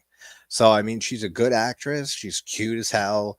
She's Really? and I always I don't enjoy. see it. I think she's cute. I don't think I she's don't know. She gorgeous just or looks anything like like a that, but kid to me she's cute. still. So I don't know. It don't do it for me. She has a baby face for sure. But Yeah. that's what I mean. That's why you can't say like she's like smoking hot or anything. She's not really, but she's cute. Like so, I can see the appeal like a lot of Oh people man, have they for her. love her. They But love her. yeah, I mean, she's beloved. I mean, I think she's one of like the biggest actresses right now. Like Mhm. in either and not just in horror, just like to get her. Because I Yeah. remember when I had Jeffrey Reddick on, the Final Destination creator, he mentioned about an idea for like that he wanted to do something for Tamara, a sequel for Tamara, and he wanted to Yeah, have I was Jenna. He there. was thinking of I yeah, he love was thinking of Jenna Tamara. It's a Ortega. fun Remember he movie. said that? He said he was Yeah. thinking of Jenna Ortega, and he said I couldn't afford her and stuff. And like that shows how popular she is. Mhm. But Yeah, yeah, I because feel like like over they the talk about years, her Scream, her range. turning the roll down. They said she gets more on an episode, 1 or 2 episodes of Wednesday than she would Wow. get for the whole Scream. So it's Yeah, like, yeah. I mean, makes sense for her from a financial standpoint, business standpoint, and just it seems like I think she likes the project a lot more. I Mhm. think I her think she heart is could be more one in of those Wednesday. girls that go away for a while. Like she'll have a span of 3, 4 years you don't see I her, and can she'll see come that back too. Hmm. really like a really good actress. I think she's doing Yeah, so much she's not having time to form you her. know what I could see happening to her, kind of like Dakota Fanning, Mhm. kind of like the kid actress, right? And then has Mhm. some roles in some big movies and stuff, and then maybe might go away for a few years, and then come back with more adult, serious roles. Mhm. Like real or like real deeper like deep roles. I could see Yeah. her doing that. 'Cause the potential is there. It is there, I think. Yeah. But I I'm don't just remember if I saw Death of a Unicorn. Ginger said she's good in yeah, that. that's a newer one. That's a newer one. Yeah. I know babysitter not baby the babysitter Killer Queen, the sequel to the She did, babysitter. She's in American that. Carnage as well. I didn't see that one. She did. Yeah, she's done a lot of stuff actually now that I'm not on She's TikTok. pretty much a Scream. horror queen at this point. Oh, for sure. She definitely is. I mean, I'm sure just if the she fact was that young she enough, got she would have been into. Abigail if she was young enough. Yeah. I mean, yeah, I'm sure they would have tried casting her. I didn't care for that movie either. I I thought it was know, fun. man. I love it. I thought it was a fun movie, and it's a good Mhm. vampire flick. And that was it's like it's like a perfect like movie theater mainstream popcorn horror movie, like Mhm. a great entertaining time. And then that's Right. about it. And then Melissa Barrera though is a big reason for it. I just don't like her as an actress. I just don't think she's a good Come actress. on. I like her. Not. It I might saw it her in might be a some look movie, though. Bed Rest. Yeah, definitely. She's a good-looking woman, and then she's not a terrible actress. She can carry a film. Same with how I say with Nev Sydney Campbell. Sweeney isn't a great actress. People just love She's her. well. Somebody said in the chat, and I agree that she's a little overrated, and I Mhm. agree. I think Sydney Sweeney's a little overrated for sure. Um, but there was one. Yeah, How do you Abigail. feel about Chloe Gretz? Like, 'cause she felt like she had a Jenna push at one time, and it slowed up over time. And I think it Who? slowed up because You mean she was, Chloe picking the Grace wrong Moretz? yeah, Who was in I think it slowed up because she was picking a lot of the wrong roles for a while. the one in Zombieland and Bo from Signs, and She she played was the in remake of Carrie, Kick-Ass. You remember the yeah, Kick-Ass yep, films? yep, yep, Um, both of those, and then she was in Let the Right One, the remake of yeah. Let the Right One In, Let Me In. Mhm, Yeah, she's good. She's a good actress. You're right. mhm, I think she has like had a period of time here, the last mhm, maybe like 5, 6, 7 years, where she hasn't really been picked for the right roles, like you said, or like just mhm, not doing things that I've seen her in as mhm. much. I think the last thing I really remember seeing her in was Let Me In, and like a few things after What that. did you think about Carrie? That remake, what was that, 2013? Yeah. I honestly don't even remember it. I saw it. Mhm. I'm not a big Carrie fan in Really? general, like even De Wow. Palma's original. I was supposed to do Ginger Nut, a fucking video on Carrie like a year ago. And then I just kept like not getting in the mood for it, and I just it just came and went. But it's a great movie. It's a great De Palma film too. But I I think don't know, she's underrated, like, far as horror something about icon. it. Oh Mhm, yeah, no, I think she's you can definitely make a case for her being up there for like great mhm. like top horror villainesses or like anti-hero is I think even Yeah, better. she's like the first 2, like, the first big icon that kinda was like Yeah. an anti-hero kind of.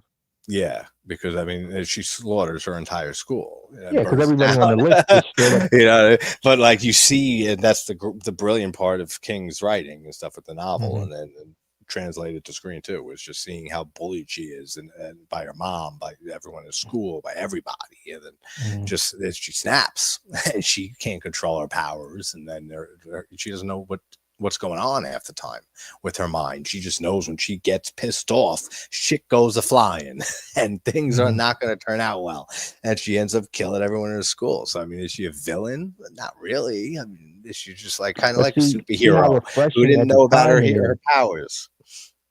It's so refreshing at the time because Yeah. when you look at all the horror icons, there are none that have that conflicting thing about them on that's on Hmm. the Mount Rushmores. Like all the top guys, I mean, Candyman, you can kind of make it, but nobody Yeah. really has that With his backstory. Carrie. Yeah, like because he was straight up killing people. Carrie actually was. Mhm. She was like pushed over the edge. Like she went into madness. Like, and you know Exactly. what I mean? So it's Exactly. She you got don't have pushed nobody into a like that state that on she can't Mount Rushmore. control. Yeah, Yeah. you're right.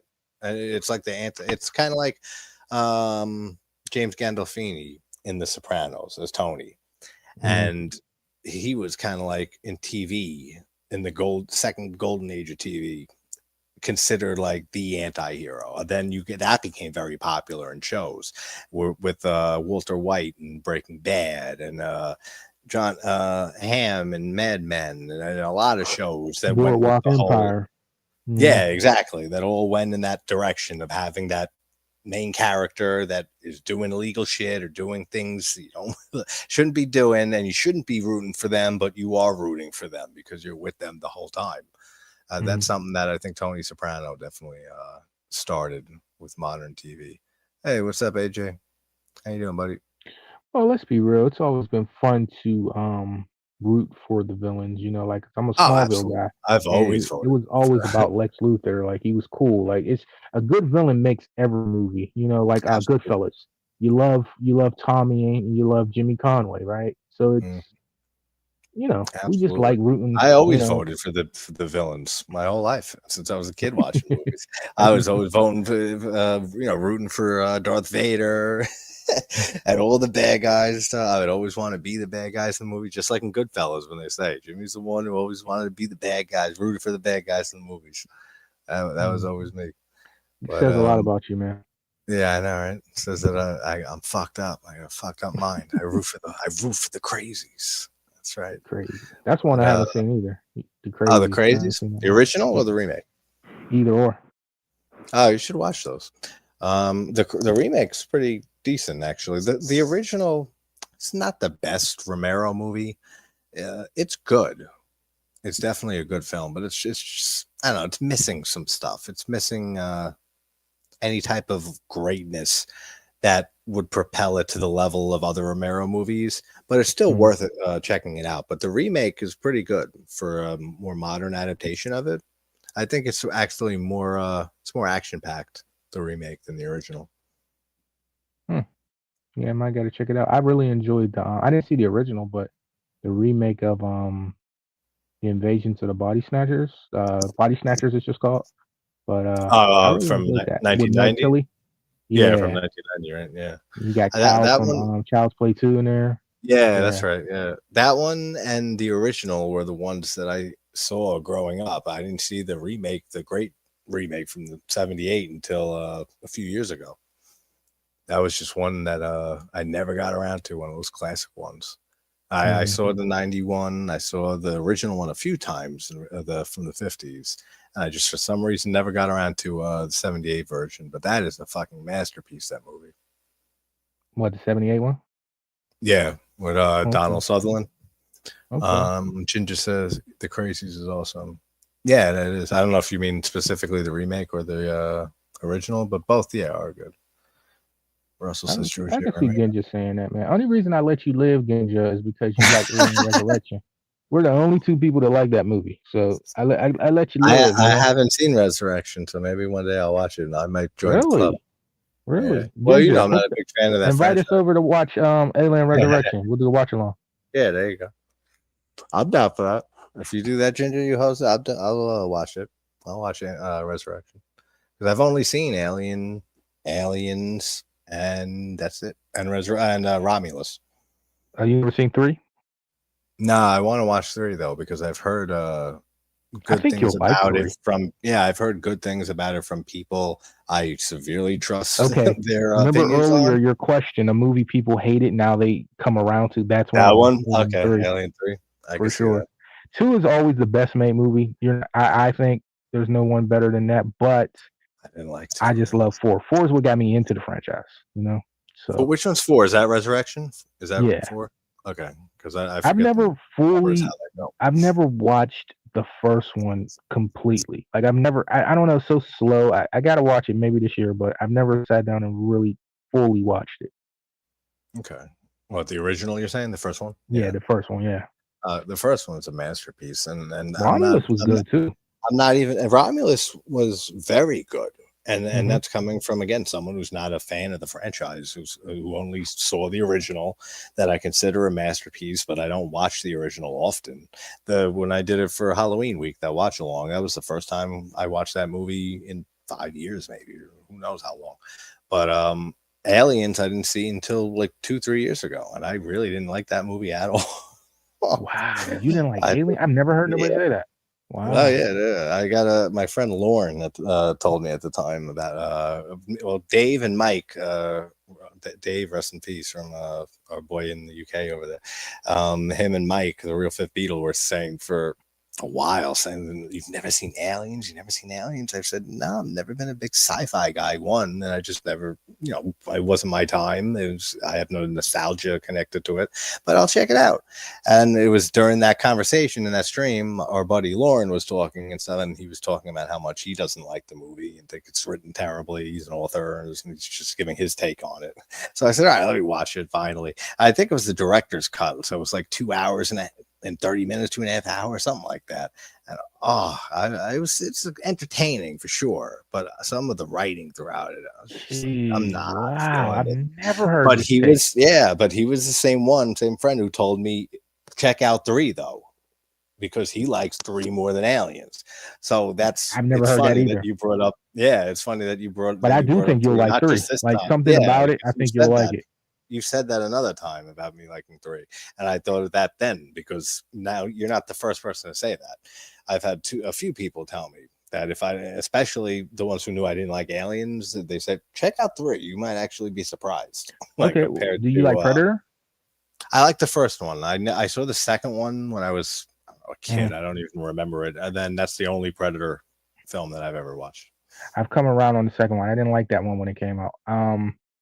The That third might be one, another one that would fall under like the reappraisal thing because I've heard more people yes, talk positively, right, over so the much years so. about People hated that movie. Now they love it for some reason. it. Yeah. Um, the third one, wait a minute, is it the third one? Yes, the third one. I think is the second. It's so good. When they drop, I don't want to spoil it. You haven't seen it. It's the 20. Just watch. It's called Predators with the 2010. It's so creative. Oh, that's okay. Yeah, I know the name. Predators, and good, then man. there was the one from a few years ago, right? Prey 2018. or something like that. Yeah, Predator Yeah, or Prey yeah, or that's something. It rough. was like back in the day. It looked like they were like tribal people, and they met Oh, the you talking about Predator. Prey? Prey is amazing. Okay, yeah, it's just called Prey. Okay, yeah. Prey is slightly better than Romulus. Like Prey is really Oh yeah, good. I Yeah, heard good Prey is things when it good, came out. man. Actually, people were telling me, even though I never got into the that whole universe of both of those franchises to check Prey out. Prey is the reason this is having such a resurgence. It was really good. Nobody expected it to. They were like kicking that movie before it even came out. But yeah, that was a good one, man. But 2010, I think you'll like 2010 because it's the concept of it is different and it's unlike any other one. I wish they would pick up from Yeah, that one and continue it. and that was what was the name of that? It's, Predators. yeah, Predators, plural. Okay. Yeah. How many are there now in that franchise? In the 1, Predators franchise, 2, is one, 4, two. 5. With the new one is the sixth one. So there was 7 one. if you There's count the Predator anime. two. If you count the Oh, cartoon. there's an anime one too. Yeah, that's right. And there's like crossovers, I think. So there's Predator one. There's Predator two. What's the third one? Predators. It's 2010. Predators. Then it's what's after that? Alien versus Uh, Predator. it's just called Predator. It's 2018. Okay, then there's an Alien versus Predator in there somewhere, and I know Oh that yeah, the Alien. Oh yeah. crossover. So if you count those, there's 8, right? Okay, So I then don't really there's count those Prey. on either franchise. I don't know why. I just don't. Yeah, that's a good question actually, not related to this franchise, but which franchise do you consider Freddy vs. Jason in more? Do you put it more as Freddy. a nightmare film or Freddy. yeah, okay. Yeah, me too. He's pulling the strings. The sad Absolutely. part is, whatever you think about the movie is, that's whatever. But the sad Yeah. part about it is, it's a Freddy movie, but he gets one kill.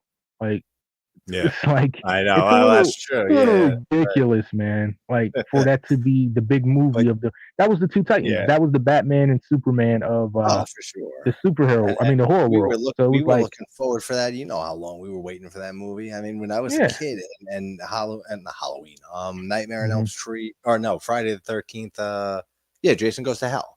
When that Hmm. came out, they were already talking about it for like 5, Hmm. 6, 7 years Yeah. already because they were Yeah. I supposed to mean, they do it drop it after in 7. 6 with the Yeah, they little were girl supposed Nancy. That's exactly. like a little Easter egg. They were working Yeah, on trying to get that when I movie lay made you down, in 6. when she's praying, right? Yeah. When you lay me And down then to she talks about the sleep, whatever. nightmare she's having. Like, Yep. Then because yeah, it's 7 was the one that was supposed to happen. It was supposed to be right. Freddy vs. Jason, and And then it ended up they being couldn't get the rights, and then they couldn't get the rights to carry, so they just did their own thing. They yep, made their own carry. exactly. And then there was supposed to be Freddy vs. Jason again, and we got Manhattan. And then it was supposed to be Freddy vs. Jason again, and then we got Jason Goes to Hell, and that's when we finally saw the glove, which basically it's awesome, the shop, but basically said "fuck you," wait another 20 years or whatever it was, 15 Hmm. years.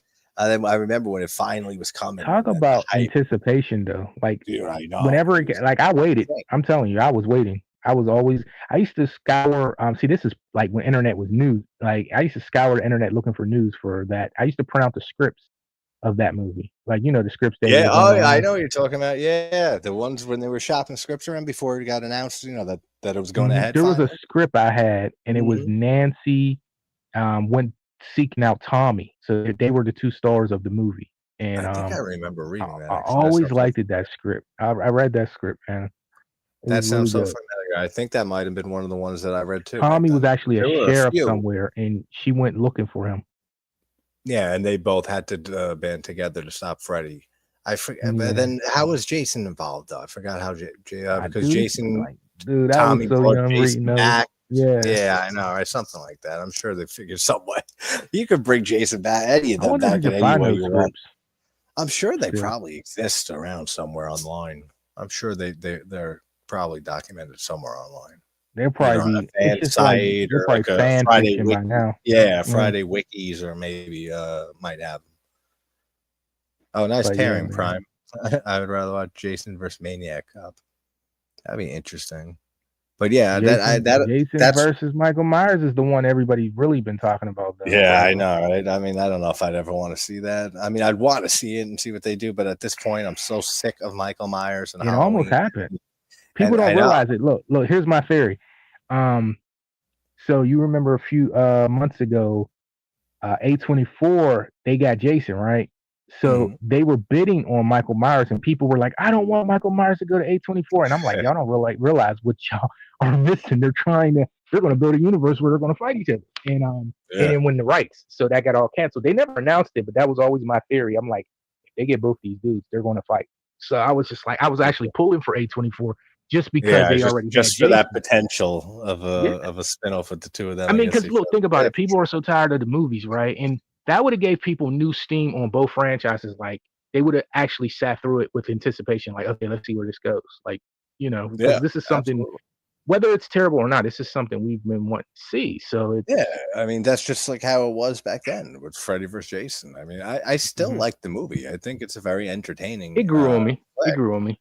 It Yeah, was okay. The it's fight scenes nothing. were always good, but Yeah, it's just nothing great, and it could have been it, much but better. it should be. That's the sad part Yeah, about it. It should be the exactly, greatest, you exactly. know, but It it's should. not. It should have been much more epic than what we got. And I'll And to be never honest forget with you, Ronnie Yu for not giving Kane Hodder the role I too. don't I mean, hate dude. I think he's a good. I think he's a top three. I I do. don't. I think he did an all right job. It just like we were said. Like imagine Mhm. waiting since 1986, Yeah, 87, and and you know that just was all it's about size though, because he yeah. wasn't because Kane Hodder's I not know. taller. Yeah. Yeah, but I mean, it's crazy to me that he after and the most roles played. Jason's played by one actor with Kane Hodder, and he's in there for 7, 8, 9, X, 4 movies, and then waiting that whole time, as we said, since they were going to do it with 7 originally, and then it Right. kept getting delayed, and then when it finally comes to have, sorry, we're going with somebody else. Fuck you. I mean, that's dirty. Yeah. Yeah. That That's is dirty. crazy. I get And that the whatever his reason was and wasn't tall enough and whatever. I still do think it's a you real think he's the grime. best, Jason? No, no, no. I think well, I mean Ted White has always been my favorite portrayal of Jason because Friday Part 4 is my favorite slasher of all time. He's my I mean, favorite but just because portrayal the of movie is Jason. good doesn't mean he's the I best didn't one. You say think? that. I just Yeah. added extra information saying that it is my favorite slasher of all time. But I do like his performance the best in that as Jason. But I do think his look in 7 is the best look of Jason for Mhm. sure. His with the just I everything, think the he just spot, bring. I the think spine Kane brings exposed. so much body language to it, like we've never seen before. There's so much going on with that. Oh, Whereas absolutely. it's just With the different. breathing, the Yeah. shoulders up, and the puffer fish chest, and everything that he did, and the deliberate actions, like you just grab them and then just fucking throwing down, like just he had it all down to a science. It was a pleasure meeting Kane Hodder when I Mhm. met him at that convention 2 years ago. It's got to be CJ though as second for me. I love CJ. He was great too. I had him on the channel. I love CJ. He's a great dude. He's very, very, very just so grateful for being part of the whole franchise and everything and being part of that film. And he went on to do 2 of the fan films. What the Hmm. hell? Which ones? Not Never Hike Alone. It's not that one. Was it I don't know, but Blood? he plays he plays Elias Voorhees, Jason's Uh, father, and Jason in one of those 2 fan films. But he's that's great. cool. CJ That's Grant cool. is a great Jason. So, how do you feel about the Hatchet films? I love all of them. I love all the Hatchet You know, films. you I've you like always you been like four? a big You like Hatchet fan. Victor? That's my favorite. Wow, that's your favorite? That Wow. that that and 1 are tied for my favorite. Depends on my mood. If I'm in a more, and even though 1 does have a lot of comedy though too, Mm-hmm. not it's still the more serious one out of the Hmm. others, right? So Yeah, I like feel like one is the when best I'm in to a me. more so when I'm in a more serious horror mood and stuff, it's 1. When I'm in a more comedic horror mood, it's Victor Crowley. And I then it think would be most people 2 say and two then though. 3. I It would hear go people always 2 and say then two 3 is the second, best. 3rd. I think one is good. Is the I think best. they're all right on the same level, pretty much across the board. I think 3 is my least favorite, just because Yeah. it has kind of like that Predator, feel like with like all the military around going through Hmm. the jungle and stuff. I So it think has that Danielle's kind of over the top in three. I just think she's a that little too. over the That top. too. Hmm. That is a good point too. She is over the top, but we have Caroline Williams in it, so she makes up for a lot of Danielle Harris's stuff. But yeah, because she's all like "fuck you" and I hate everybody, and like that's her Mhm. whole like demeanor through the whole And it's just movie. how she's portraying it. It's just like I don't Yeah, know. And I love I Danielle. She's my one of my oh favorites. yeah, But I it love I Danielle just Harris. not in 3 though. I Yeah, couldn't. no, she plays it too bitchy and just Yeah. yeah, she's up in everyone's face. She's yelling at Caroline You Williams's remember that character. scene in Texas Chainsaw 3D where I forget the pretty I hate girl, that the pretty movie. her she got the pretty eyes. What's her name? Yeah, Alexandria something. Dario or something. Yeah, that's it. Dario, So there's a scene where she's in the back she's of the gorgeous. car and she's like over the top freaking out, like, yeah, he's my cousin, Yeah, ah, and then all this dumb shit, right? That scene right there is the equivalent to the way Danielle Harris played that whole movie. Like she acts like how she's acting in that scene. well, you mean Danielle like the Harris. "do you think" cuz that line, not Yeah, that line, right? Or well, that that's a one. little bit later, but how she's if you Yeah. go Okay. back and just look up the scene where she's in the back of the police car, how she's acting, I Yeah. swear Okay. Danielle Harris played the whole Part 3, the whole that same tone. It's just like Honestly, that's one of the few times where they cast a different actress. You mhm, know what I mean? And I was fine, mostly fine with it. I actually like Mary Beth. I forget the actress who played her in the original Hatchet, but I actually prefer that actress better. Like the in that original. role, Yeah, I did. the It role. felt the movie's just more serious, I think. And just Exactly. Yeah, and I that's like it. why 1 and 4 are my favorites. Depending on what I'm in the mood for, because I think the fourth one, Victor Crowley, is hilarious, and Is the fourth I one had the one Parry with the Shen girl? She's getting on. married and she got like a bubble snot in the Yeah, beginning. yeah, yeah, That's the yeah. part. And it's all on the plane for a lot of it. They crash Yeah. into the jungle and stuff. Oh, and And they got the Melissa impractical Rose. Joker guy. Yeah, Yeah. yeah, yeah. Q. I've met him and the others from Impractical Jokers. They years ago they were filming an episode in the Massapequa Mall, which is like 20 minutes from me on Long Island. And a friend of mine, an ex-girlfriend, and we were friends after that. And she messaged me. She knew that I liked the show a lot. She said, "Guess who's at the Massapequa Mall?" And she sent a picture, and they were filming an episode. So I wasn't doing anything. I said, "Oh shit, I'll drive over there." So I drove down, met her, and then we watched them like film a little bit, and I ended up talking with them for a bit. Really, really cool people. But I That's loved really seeing cool, man. Q in there, and You gotta get him on the channel. yeah, I know I should reach out to him because well, I had Parry Shen on, who's the Asian guy who's in all of those Hatchet movies, and that was a great interview. He was so much fun talking with that guy. He is hilarious, and he did a lot of Mhm. voiceover work too for video games and stuff. We talk about a lot of that too, and he's on General Hospital and was on it for a while, then he left, then he came back. So we talked about that briefly. I'm not really a General Hospital fan, but we Mhm. talked the Hatchet movies. We talked Shrieker, which is an early full moon movie that Parry Shen was in. That he was like shocked to hear that movie even brought up when I mentioned it to him. He's like Shrieker, wow. He's like that's going back. And then we talked about the video game, like voice acting. He did Sleeping Dogs. You know that game? That was a great game. He did Mhm. voice acting for that. He did voice acting for oh, what the hell's the character's name? One of the fighters in Mortal Kombat 11 and 1. Takeda? Mm. Takeda Okay. is him doing the voice acting and a few other video games and stuff that were pretty big games. I can't remember the names, unfortunately. But Mm. it was cool That's pretty hearing cool. like like the voice acting stuff, especially like hearing how that works. And he said that there'll be times that he'll have lines put in the game and stuff as a side character and stuff, but then he won't say he's in something until he sees himself saying those things in the game because they cut stuff so often. So like Mhm. he'll like say like, "Hey, I'm in this game," and then he'll go look at it and there's like, "I'm not in here. Like, where's the lines that I recorded?" And then just cut it. And he said that happens pretty often actually with voice acting with games. There's a great conversation. He's a great dude.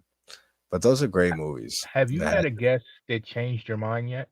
Like that, like movie you weren't. I mean, you had a guess, and it's cool to be respectful. But like a movie they yeah. did and you really didn't like, but they kind of made you look at it differently, and now you like it.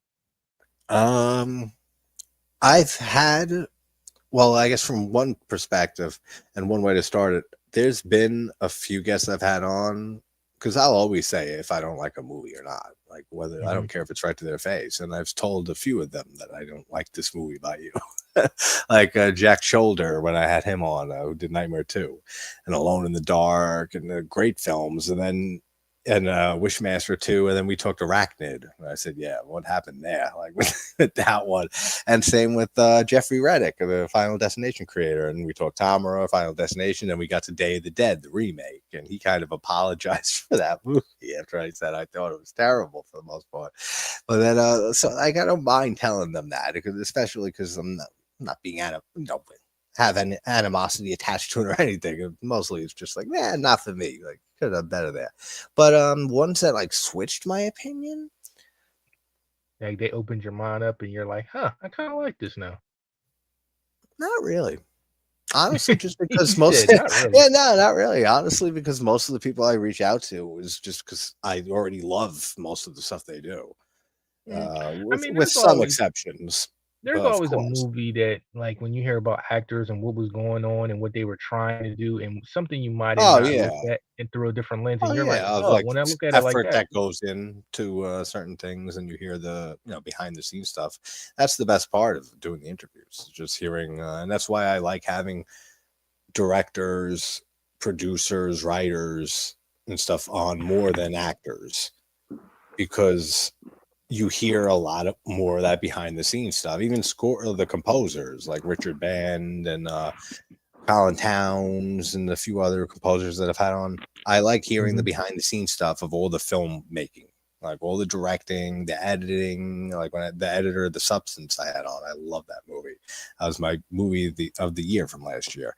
So just to hear this guy talking about editing The Substance, like, it's more interesting to me than hearing actors talk about acting in a movie for the most part. I mean, there's a lot of actors that I would love to still have on and talk with them, but I get a lot more out of talking and hearing about like the behind the scenes stuff. Especially like that's why it's cool with the Friday people, because I've had a lot of Friday the 13th guests on, like 3 Jasons, and then Have you Kane had the Hodder. girl on? I Which know one? her name. She were part 3, the pregnant chick that gets killed. Oh yeah, I know who you mean. No, I never had her on. I had Lauren Marie Taylor, who played Vicky in part 2, on twice. And then I became pretty friendly with her. We message every now and then on Instagram. Shout out to Lauren if you see this.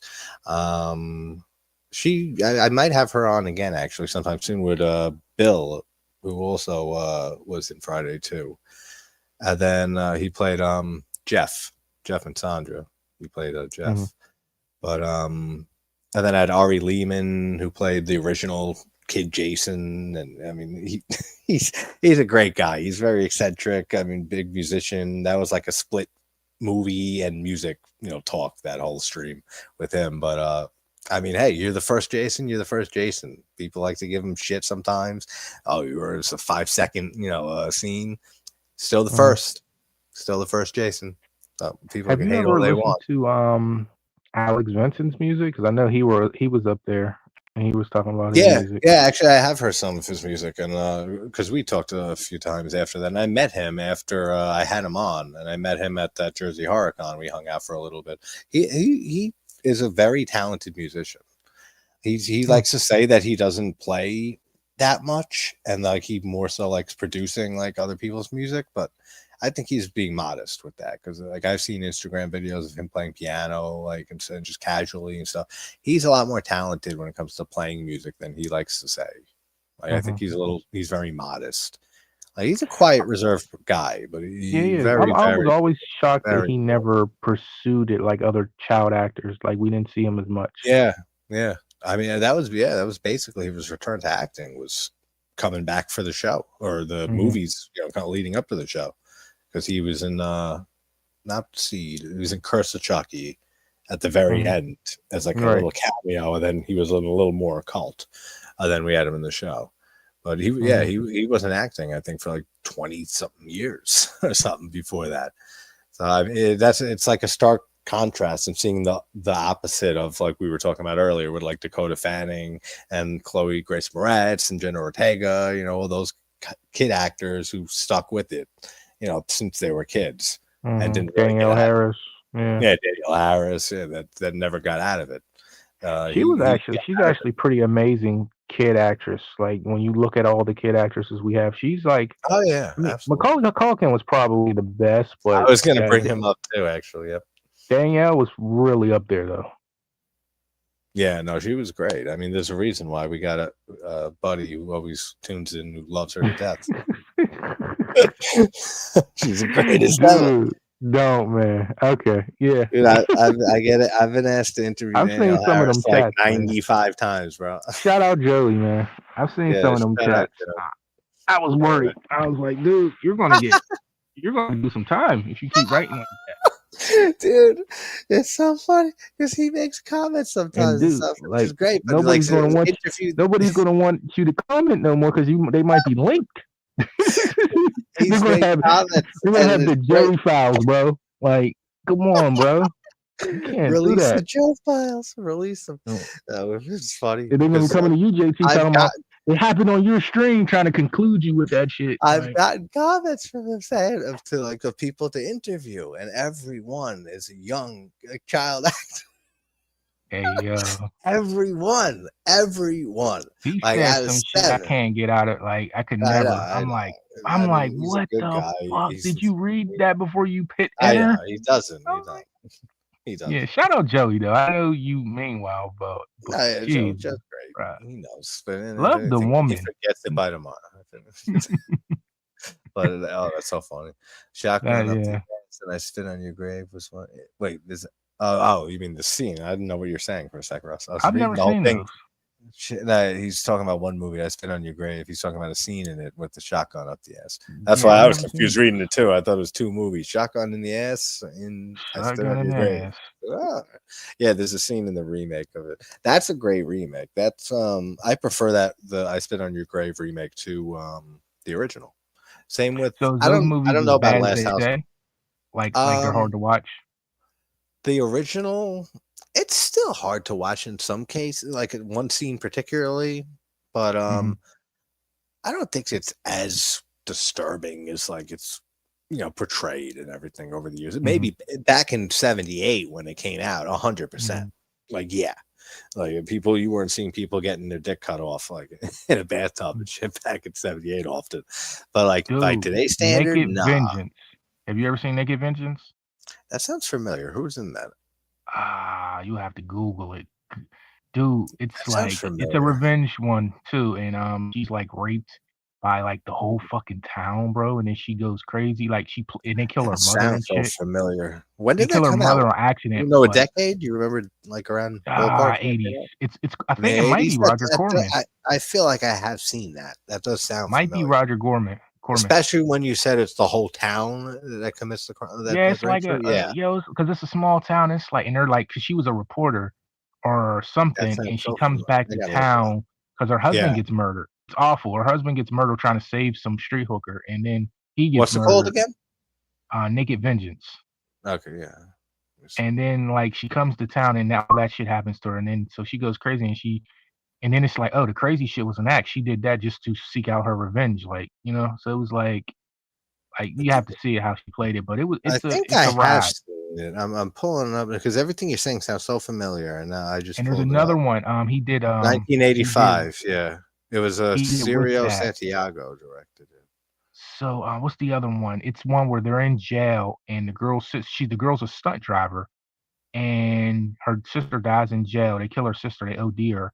And then she goes, like, she's a stunt woman, and she goes undercover to figure out what happened. And it's like, it's Roger Corman for sure. And it's not as like this because this one dark, I don't think is Roger Corman. This one actually the Naked Vengeance. I don't see Roger Corman for produce. Okay, I could be wrong. But it is based on I Spit on Your Grave. It says based on the movie I Spit on Your Grave, Naked Vengeance. So I guess was just it's an 85 exploitation, rape, and revenge film directed by Cirio Santiago. I feel like I've seen that because it sounds so familiar. Dude, watch it. I mean, the scene, what they do to her is kind of rough, but the movie. Other than that, the movie is good. Yeah. I mean, it's not like you're not going to put it on your top list, but it is like. I know what you mean. Yeah, exactly. Yeah. I mean, that's like never been my type of genre or anything like this. I've never been a rape revenge genre fan. There's a handful of movies that I really do like. Revenge is good. Did you see Revenge. the one who did The Substance, Coralie Fargo's Oh, that's her too. first movie. Okay. Yeah, that was Oh, her yeah. first movie. I She's didn't see it fine. until after Yeah. she did the Substance, and I saw The Substance. But yeah, that's a great movie. That's a Yeah, great that's a good one. movie. She gave me Tomb Raider vibes when she comes back. Yeah. Like, I don't know. I Mhm. was like, yeah, I she could thought do of a the good exact one. same thing. I thought of Lara Croft too. But yeah, that's a good one. And what's another revenge? Last House on the Left, the remake. I never seen the original. That was a rough watch, that scene, but that was after that. That's a pretty good one too. Yeah, that's where I was gonna say after this, I Spit in Your Grave. Like I Spit on Your Grave, the remake more than the original. Mhm. The remake for Last House on the Left is fucking great too. But I don't like it more than the original, but it's right up Mhm. there. It's pretty damn close. Like the original, Mhm. I give the edge to, just because it's Craven, and I think it's Wes Craven at some of his best. Mhm. Directing wise and just cynicism wise, and just how dark and bleak that movie is, and so many different aspects of it, and how How disturbing you it is, feel the about marketing. The But the Hills of the remake is Eye? great. Yeah, I love that Did one too. That's where Craven shines for me, is his 70s exploitation movies. Like that's my favorite era of Craven films, like leading up to Nightmare and like right after Nightmare, but like so especially you his didn't like the 70s. remake? Of Hills. Yeah. Oh yeah, I like the remake, but I like the Mhm. remake. I like the original a little more than the remake, just Okay. because I like it's that's definitely a huge subjective thing and a personal Mhm. preference, because the only thing that I really prefer more in the original is how more human they look. They're not over the top radioactive mutants like in the remake, which again is either something people enjoy, that they look more fucked up and radioactive and messed up, deformed, or you don't. For me, I just like that in the original, they look, they're not right. They look like they've been fucked up, but they're not like completely different looking deformities. Like it's not too intense. They're still human for the most part. Mhm. That's what I like more about the original. Everything else, Is though, you think is that's that right on way par. because maybe because that's the time we were in, like, Yeah, yeah, budget restrict, absolutely. Yeah, maybe. probably. I might have read that Craven wanted to keep them like a little more like human, so you don't instantly hate them. But I could be wrong on that. I just, for some reason, it sounds familiar. But either way, I mean, both of them are great, the remake and the original. And despite besides that small little preference of how irradiated they look, Mhm. I think they're both great. I mean, they're pretty You much like the equal. sequel? Oh, I actually like the sequel to the Craven's sequel of Hills of Ice too. I wow, I heard don't that know. one's bad. I haven't seen that one. I've Yeah, seen the remake it's sequel. divisive. That's the one I was gonna say. That's the one I don't remember. I know I've seen it, but I don't remember it at all. I had The fun with remake it. sequel. They're like in like some type of hills and shit, and it's the army and shit. Oh, okay, that sounds familiar. And they come in. Don't they come in looking for the people who disappeared in the family in the first Right. movie? They start getting Yeah. attacked. I think it's Yeah. similar to the. It's been a while since I've seen the original two of Hills Have Eyes, but I think that's Mhm. similar to what happens in Craven's too. Pretty sure it's like something similar to that. That the group goes in to look for the family from the first movie. Could be wrong Mhm. again. It's been a while. Yeah. Just I give thought me it was a one. decent watch. Let's see. French extreme film Frontier. Yeah, Frontiers is good, Russell. That's a very good one. French movie. Um, and The Tortured with Bill Moseley. That sounds familiar. The Tortured. I feel like I've seen that. I think I just picked that up. Matter of fact, it might be right beside me. Does I that have haven't a seen. cover? Does that have a cover with like a pig head? Someone wearing like a mask or something on it? Let me see. Probably not. For Let me some reason, see. that pops into my head. That image. No pig head. It's just Okay. 3 people on the cover. It's kind of like Okay. a Yeah, torn I just cover. brought it up too. Yeah. No, not what I was thinking of. I don't know Oh, why I you're picked that. thinking of Your Next, maybe?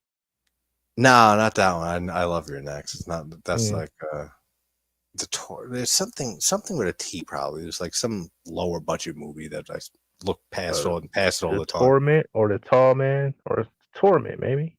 Now, The Tall Man is a decent movie, though. I want to rewatch that one because I did and love. Well, first of all, I love Martyrs from the same director, from Pascal Augier. Then I just recently, a few months ago, did a deep dive on his other film, Incident in Ghostland. And then in between those two movies, he did The Tall Man with Jessica Biel, and that was his first English language movie before Ghostland. And I remember liking it. I remember not thinking it was anything great, but I remember thinking it was good. Like, it's nothing bad at all. It was entertaining, and it's been a while since I've seen it, so that might be a review coming sometime down the line. I need to To, finish Innocence in the Ghostland. I fell asleep on that. That was a strange one. From what I've yeah, seen, I didn't it's a finish it, wild one. Yeah, that's a wild movie. It's like that's kind of like a revenge movie, but also like it's more psychological than anything. But yeah, you should finish that one. That's a great one. But all right, it is 2:18 here. I'm going to Yeah, we got really off track. Sorry about that. No problem, man. It's good having you on. I was glad you saw the message. But cool, man. Thanks, Cal, for hanging out as always. And Thank you for having me. Russell, Ginger, Ant, everybody who's been in the chat, Prime, AJ. I'm not singling anyone out because then I'll forget somebody. So everybody, thank you. Hope everyone had a great Thanksgiving. And Cal, thanks for coming on. And I will talk to you soon. Real quick, everybody, Yeah. we're gonna be at my channel on Oh Sunday. yeah. Tell us what's going on. We're gonna bring back the movie years. We've been on a hiatus. We were doing some vampire stuff. Then I finally took a break for a little bit, but we're back to finish out the '90s horror. So come on through. Tell us what you think. Nice. All right. So that's Sunday. What time Sunday? Sunday, 9 p.m. Eastern Standard Time. Yeah, guys. So yeah, check out that on Cal's channel on Sunday at 9 p.m. Eastern. All right, guys. Everyone have a great night. I hope everyone had a great Thanksgiving. Don't feel too hungover in the morning.